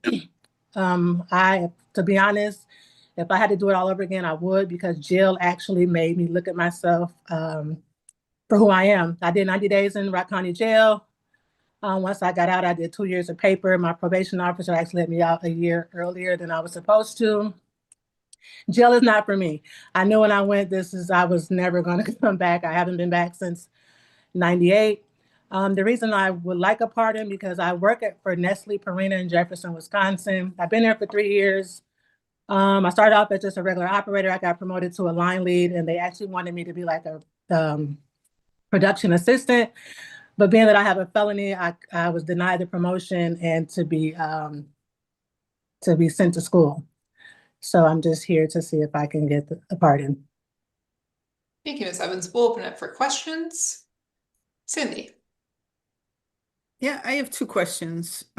So the first one is, in your application and then today you said you didn't know about the forged checks, but in the criminal complaint, it's detailed that when the police interviewed you, you stated that you were advised by another one of the defendants that they had stolen some checks and that you wrote those checks out that they handed you, that you did in fact know they were stolen. So I'm confused about you saying you didn't know what went on. I mean, I don't remember writing the checks out. I just remember after all it was said and done, when it all came to full circle, that the checks were stolen from by this girl named Tarlisha Logan, who worked at the nursing home. She had already signed them from her client or whatever at the nursing home. When I was arrested, I was shown all of this, and like I told the officers, I seen the check. I just didn't know the check was stolen until after the fact. Okay. Well, the criminal complaint says that defendant Evans stated that defendant Logan handed Evans 3 bank checks. Evans stated she wrote out these 3 checks and signed Donna Palmer's name on the checks. So I'm struggling a little bit with what the Maybe, criminal I mean, complaint says. 28 years ago, I don't really remember. I mean, I could have been. I just kind of remember the whole day, honestly, but I don't remember signing them. Maybe I did. Like I said, them 2 went to prison. I just got 90 days in Rock County and 2 years paper. Well, if you didn't sign them and you didn't know anything about it, then why would you plead guilty to something? Back then in 98, I didn't have an attorney. And my mother, she was a law-abiding citizen. She wouldn't even support me either. So I was kind of just standing by myself. Well, again, I don't want to belabor this, but the criminal complaint shows you did have a defense attorney. Yeah, it was a public defender. It wasn't a paid attorney. It's an attorney. Yeah, I know. I'm just saying, I just feel like a paid attorney and a public defender is totally different. I mean, after all the cases that I have viewed. Hold on, babe. Well, anyway, what we're looking for are people that come and accept responsibility for what they do. And so what I'm just trying to ascertain is, what do you accept responsibility for doing? Oh, I'm definitely responsible for even being around there, being around them. Like I said, I don't really remember. Maybe I did sign the checks 28 years ago. I don't know. I just kind of remember. I just remember Talisha Logan and Ebony Lofton, and Talisha stole the checks. Hold on. But I'm sorry. I got the grandbaby. Okay. I'm so sorry. That's okay. So maybe I did. Like I said, I won't say that I didn't, but maybe I did. It's been so long ago. I just do remember it was us 3. Okay. I'm going to move on to my second question then. Okay. So as part of the application process, applicants are encouraged to submit letters of support. Yes. To show the board who you are today. And you chose not to submit any letters of support. I didn't have any, and I have been trying to do this for so long. Every time I had send my application, it was sent back to me saying that something was missing. So I had letters from everybody, but I don't even remember where I have put all those. I have moved within the time too. Okay. Thank you. You're welcome. Officer Lewis. Good afternoon. I won't take up too much of your time because I see you got your hands full with I know. I thought cutie you were patootie cool. there. So in the application, there is a question number 7 where it asks for you to disclose any other arrests, police contacts, charges that were dropped, dismissed, or modified. And you selected no, that there was nothing there. And on your criminal background check, it looks like in 2009, there was probably, looks like a municipal citation for disorderly conduct, and 2010, 2 battery charges and a disorderly conduct with Dwayne McMillan. With Madison Police Yes. Department and Beloit Police. So a couple of questions about that. Why wasn't that disclosed on your application?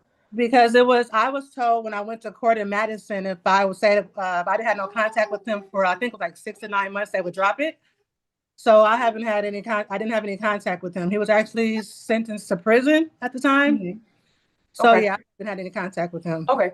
The language in the application, however, says, including arrests that did not lead to charges, deferred judgments, charges that were dropped or dismissed, or instances where you've been the subject of criminal investigations. So those are from 2010. So a good while ago, but still need to be disclosed.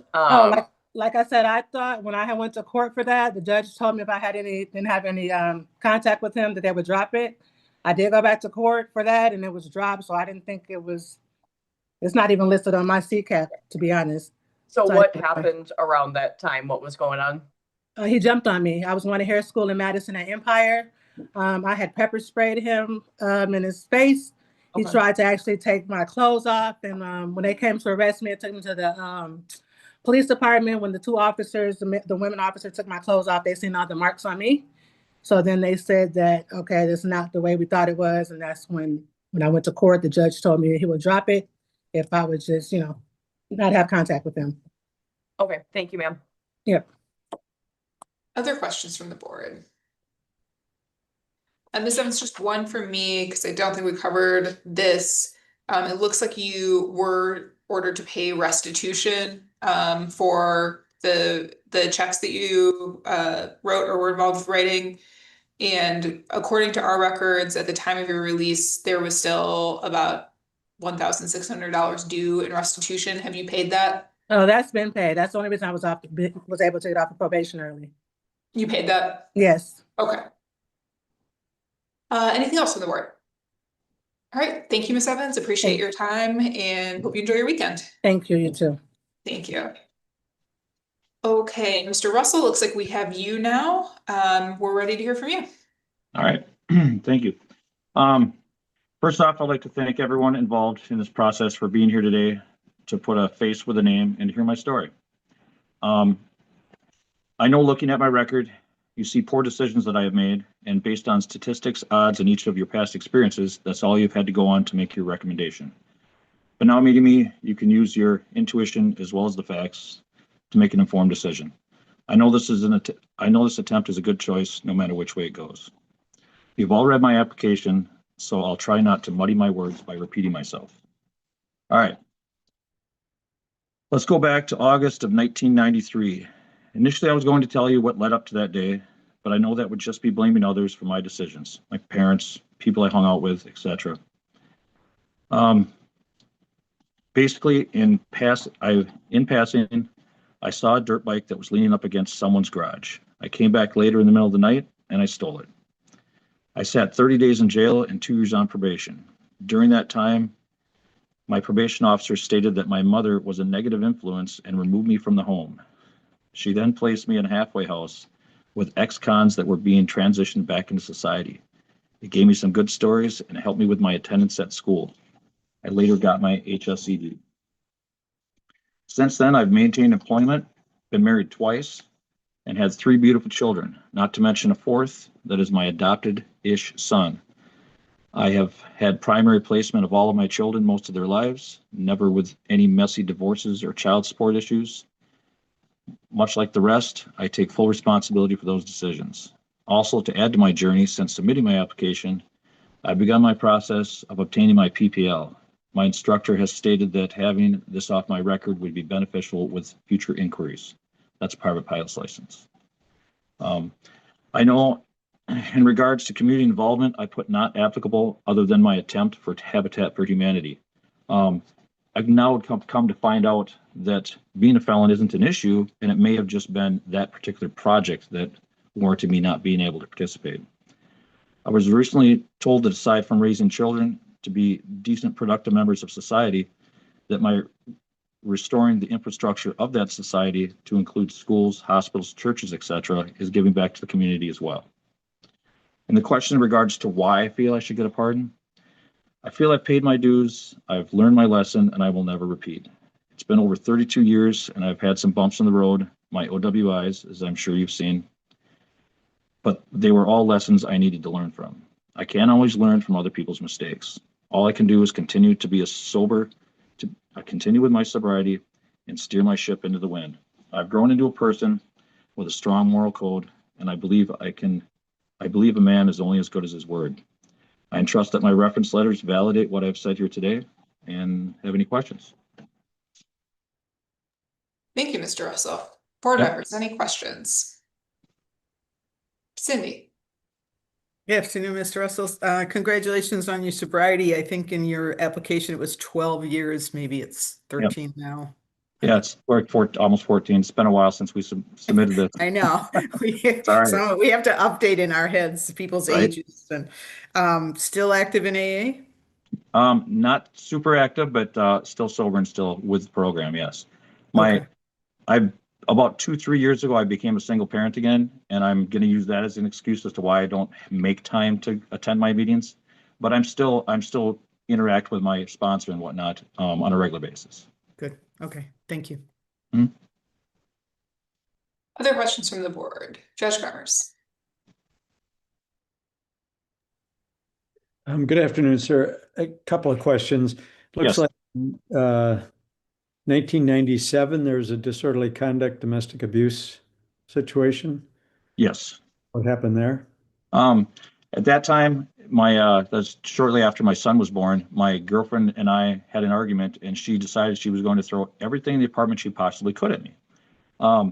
Every time I attempted to leave, she blocked the door, at which time I put my hands on her and I put her up against the wall and said, I am walking out the door. You need to calm down.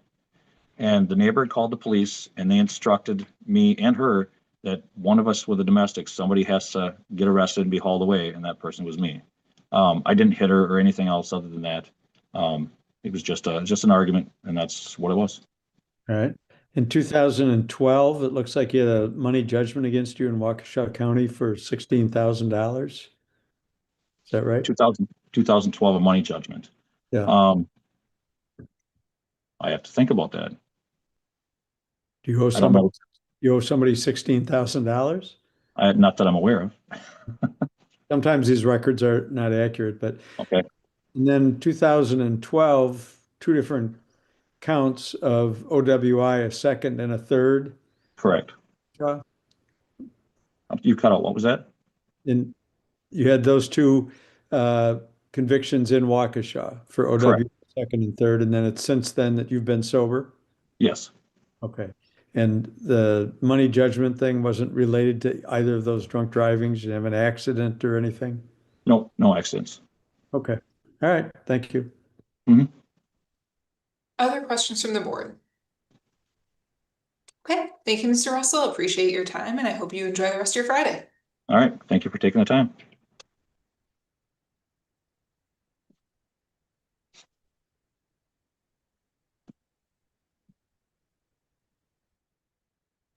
I'm sorry, I'm still muted. All right, next up we have Sherry Fuqua. Ms. Fuqua?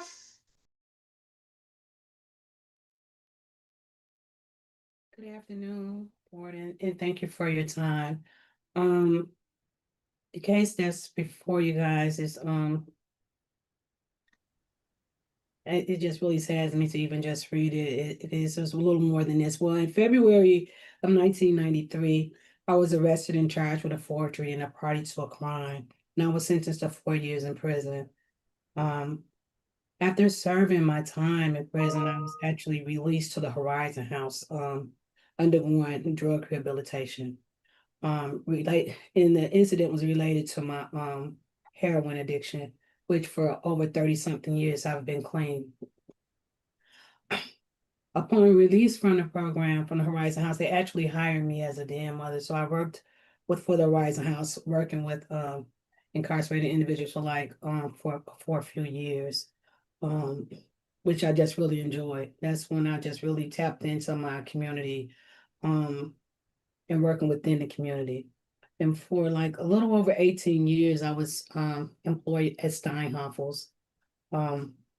Yeah, maybe a little over 18 years. And it's actually out of 150 something employees, I actually remained in the top 10s for sales and just building relationships. Since then, in 2016, I actually founded a community organization, which is the Middle Ground. So I'm the founder and executive director of the Middle Ground, which I work closely with youth and families in my community. We do the summer program, the Earn and Learn. We've created several different green spaces throughout the community.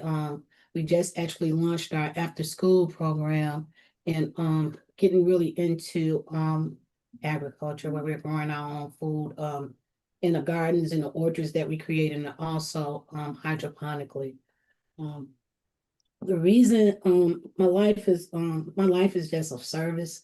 I'm a mother of 5. Well, I bore 5 children and raised my niece. I lost my son a couple of years ago, right here in the neighborhood where I actually work, live, and play. My husband and I also, we own our own home and rental properties in this area where I work closely with the youth and families. And we work and hire within the community and work with individuals that may have problems finding employment in other places, where we have a snow removal business and a trucking business, and we hire both and work within our community. The reason that I was seeking the this part, and at first I just like, I'm not gonna even go through it. I actually submitted a while back with the couple of previous governors, but the program was shut down. And actually I'm like, I'm just gonna live my life. But here's the thing with licensing, I lost the license. I actually had a in-home daycare and had 3 employees, and with the laws changing, they actually revoked my license and actually had to close down the business and lost the home and a lot of things in the process because of my background. And I understand. They knew in the beginning when they gave me my license of my felony, actually quite a few felonies, but I actually was still was able to obtain a license. But with the laws changing, it actually revoked. But with the working with the youth and everything in our community, like going into schools and things, I kind of pushed back because I know they were around my background. So I actually kind of stay in the background and let the counselors and things move forward with it. And I don't know what the future holds. And I know this is something that I need to do because I don't know what the future holds. And then actually I've lost employment or didn't gain employment because of my background. And not just this particular case. I had several cases in Illinois, which I actually submitted on the application. And actually out of all of those particular cases, again, which was drug related back then, all of them have actually been covered with the exception of one. So I've been working back and forth from Illinois to here to actually clear my record. And it's been going on for years. But in Illinois, I just have actually one case that actually needs to go in front of the governor. And so I just I don't know what the Lord has in plan for me right now. And that's the reason that I'm actually submitted the application to even move forward with this, because something is about to happen. I don't know what it is right now, but I know I probably would need to have that felony removed from my record. And that's why I submitted the application. And thank you all for your time. And do you have any questions for me?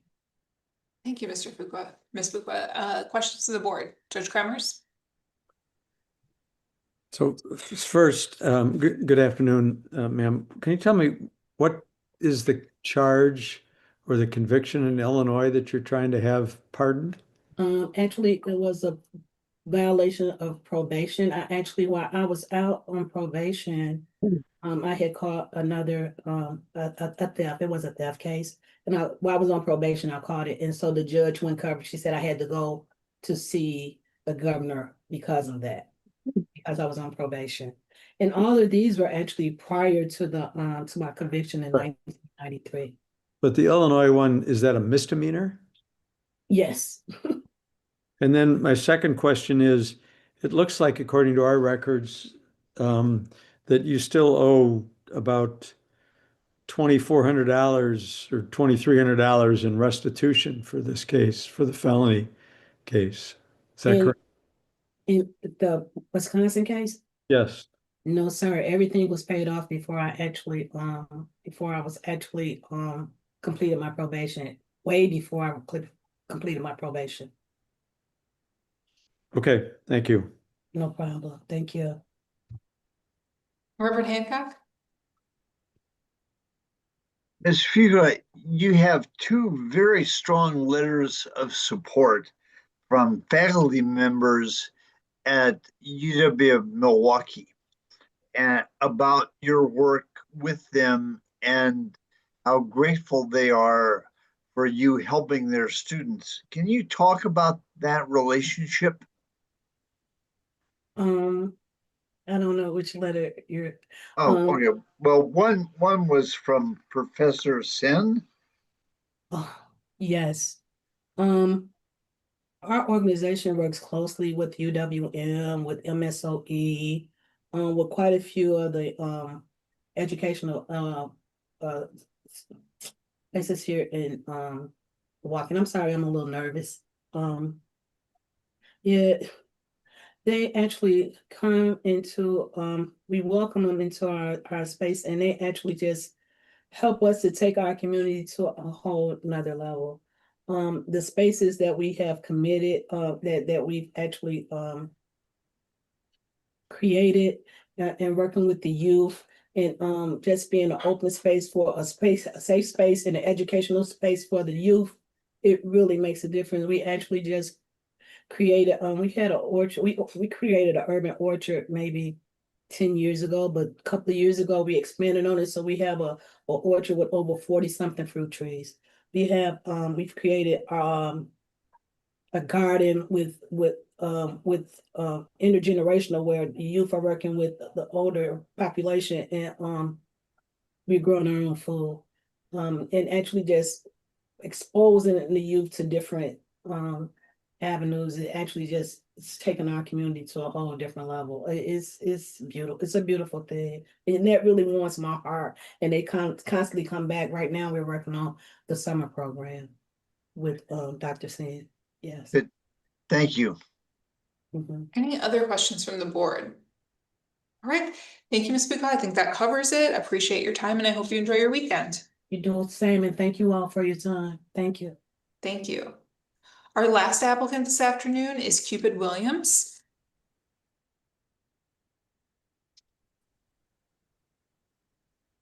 Hello. Hello, Ms. Williams. We can hear you. We can't see you yet. Okay. There we go. Hi. So thank you for taking the time out to see me today. I appreciate it. So in like the end of 2001, going into 2002, I was 17. I was working for Target. I made a serious mistake. Decided it was the smart thing to do, and use others' credit cards, I guess, to make purchases for like personal hygiene products. I was homeless at the time, so I guess I was considered myself like in survival mode. Trying to feed myself and provide just basic house personal things, deodorant, lotion, things like that. So that caused me to be convicted of a felony for forgery. It was originally a misdemeanor, but at the time I didn't understand the court system. So they told me that, of course, you catch a case and they tell you, well, you're facing X amount of years. They told me I was facing 45 years for the charge.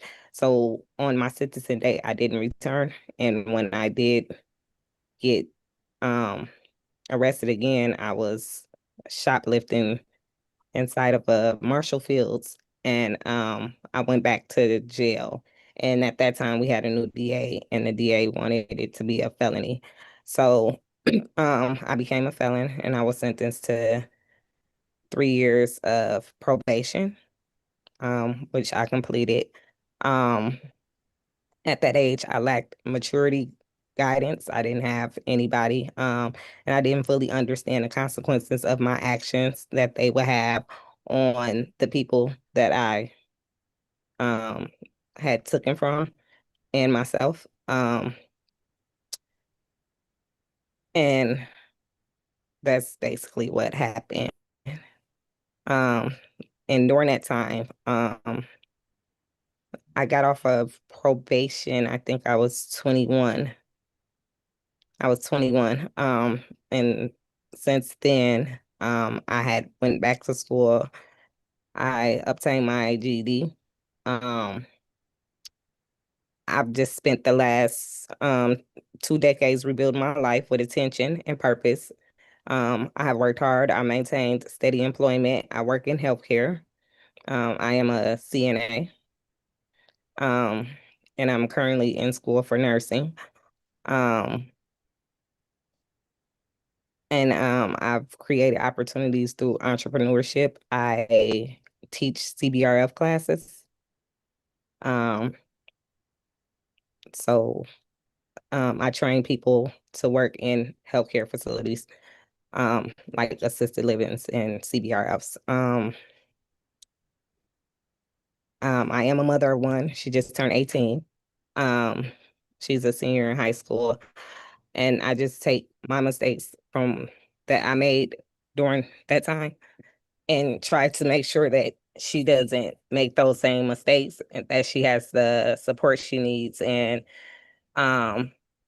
teach her that it is consequences for every bad decision. So Thank you, Ms. Williams. We can open up to other questions from the board members. Cindy. Ms. Williams, as part of the application process, applicants are encouraged to submit letters of support, and you chose not to submit any. Can you tell us why not? So it was optional. So I chose not to because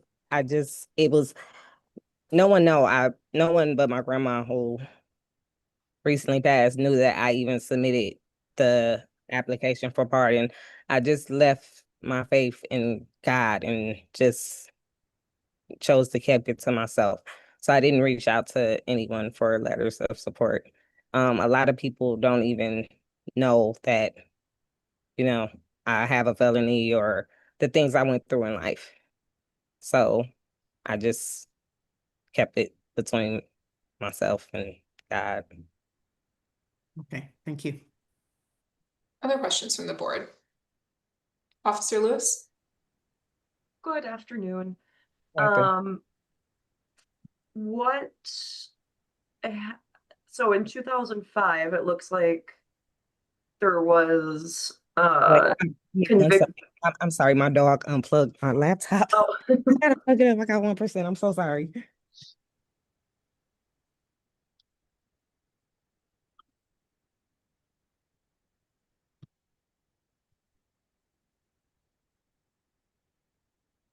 Oh, do we just lose her entirely?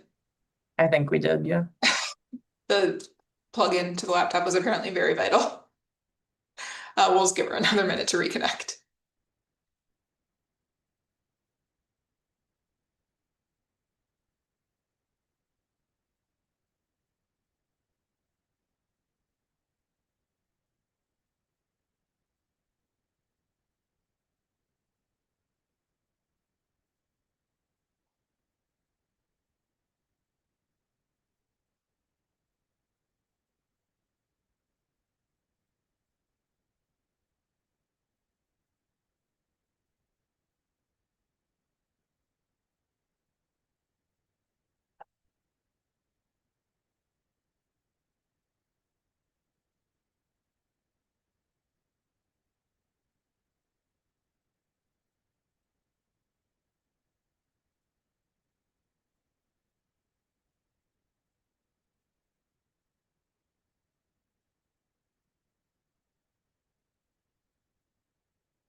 Hello. There we go. Hi, Ms. Williams. So sorry. That's so embarrassing. I'm so sorry. That's okay. Sounds like the plug-in was what was keeping your laptop going. So, Officer Lewis, do you want to re-ask your question? Yeah. So it looks like in 2005 there was an arrest for resisting or obstructing an officer that was not disclosed on your application. Can you talk about that incident? I'm sorry. Can you tell me 2005? Let's see. So 2005, looks like August 20th of 2005, Racine County Sheriff resisting, obstructing, misdemeanor, and maybe it was pled down to a municipal citation or something. What was going on there? I know exactly what you're talking about, and I'm so sorry because I did not mean to not put that on there. I honestly forgot all about it. It's a fine or something. Yeah, so I was in a car with a friend, and it's so crazy because I don't even remember the girl's name. I was in a car with a friend, and we were coming back from somewhere in Kenosha, and we got stopped. She was driving, and I didn't want to be stuck on side of the road. I remember I didn't want to be stuck on side of the road, so I didn't have license at the time. So I told I think I told him I didn't have my ID and something of that nature, and I was taken to jail because I did have my ID. My ID was in my purse in my car, but I was nervous. I don't know. I was nervous. So yeah, I do remember that. Okay. And And that was not purposely mean. I mean, I didn't like. I honestly just forgot. I'm Sure. sorry. So early 2000s, you would have been in like your early 20s, probably. I was 21 in 2005. Okay. Thank you, ma'am. I think I might have still been on probation. No, yeah, I might have just got off of probation or something, but I think I was 21. Okay. Thank you. Other questions from the board? Ms. Williams, one for me, you referenced your daughter, I believe. There are a couple of things that show up, like maybe a failure to support and then a paternity warrant. Can you tell us about that? They're from So- 2022, 23. Yeah, so I didn't know I had to disclose that either. I'm sorry. Well, the reason I'm asking, Ms. Williams, will be clear, is it looks like it's a paternity warrant against you in our records, and maybe that's not the case. But anything you could tell us about it would be helpful. So it's cleared up because he didn't show up to court, of course. So with my daughter's father, we got into a disagreement about support. He got upset because I asked him about my pair of tennis shoes instead of boots because she's a girl. He tried to buy her some Timberland boots. My daughter was giving me a lot of problems. She was, I think, in 6th grade. So she was acting up in school, and we weren't parenting on the same page. If she's on punishment, you have to stick to the punishment, because if she knows that she's in trouble in my house, but she can go to your house and have fun and don't have to abide by any rules, she's not going to listen. It's not going to balance. So he got upset and went down to the courthouse and requested custody and visitation rights. And I just didn't go to paternity. My daughter's 13 going on 14 years old. If you wanted a paternity test, you should have got it done at birth when I So actually. you don't owe child support. Oh, no. That's really Absolutely. good. Okay. I fully take care of myself. Still Okay. this child. I was gonna say, it sounded like she was living with you, so all right, thank you. That clears that up for me. Like she's in a room. Any other questions from the board? All right, thank you, Ms. Williams. That covers it. Appreciate your time, and I hope you have a good rest of your weekend. You guys too. Thank you. Thank you. Okay, a last call for Rachel Ann Badham, who I don't believe we ever ended up getting in Zoom. No, Ms. Badham. Okay, that's our last applicant of today's session then. So at this point, I will entertain a motion to move into closed session pursuant to Wisconsin statute, section 19.85, sub 1A, D, and F, for purposes of deliberations concerning specific cases before the board, considering specific applications, and considering financial, medical, social, and or personal histories of specific persons. Do I have a motion? So moved. Mr. Kremers, second from Anthony. All in favor, aye. Aye. All opposed. Motion carries, and board members will ask for just a moment to stop our live stream and get into closed session.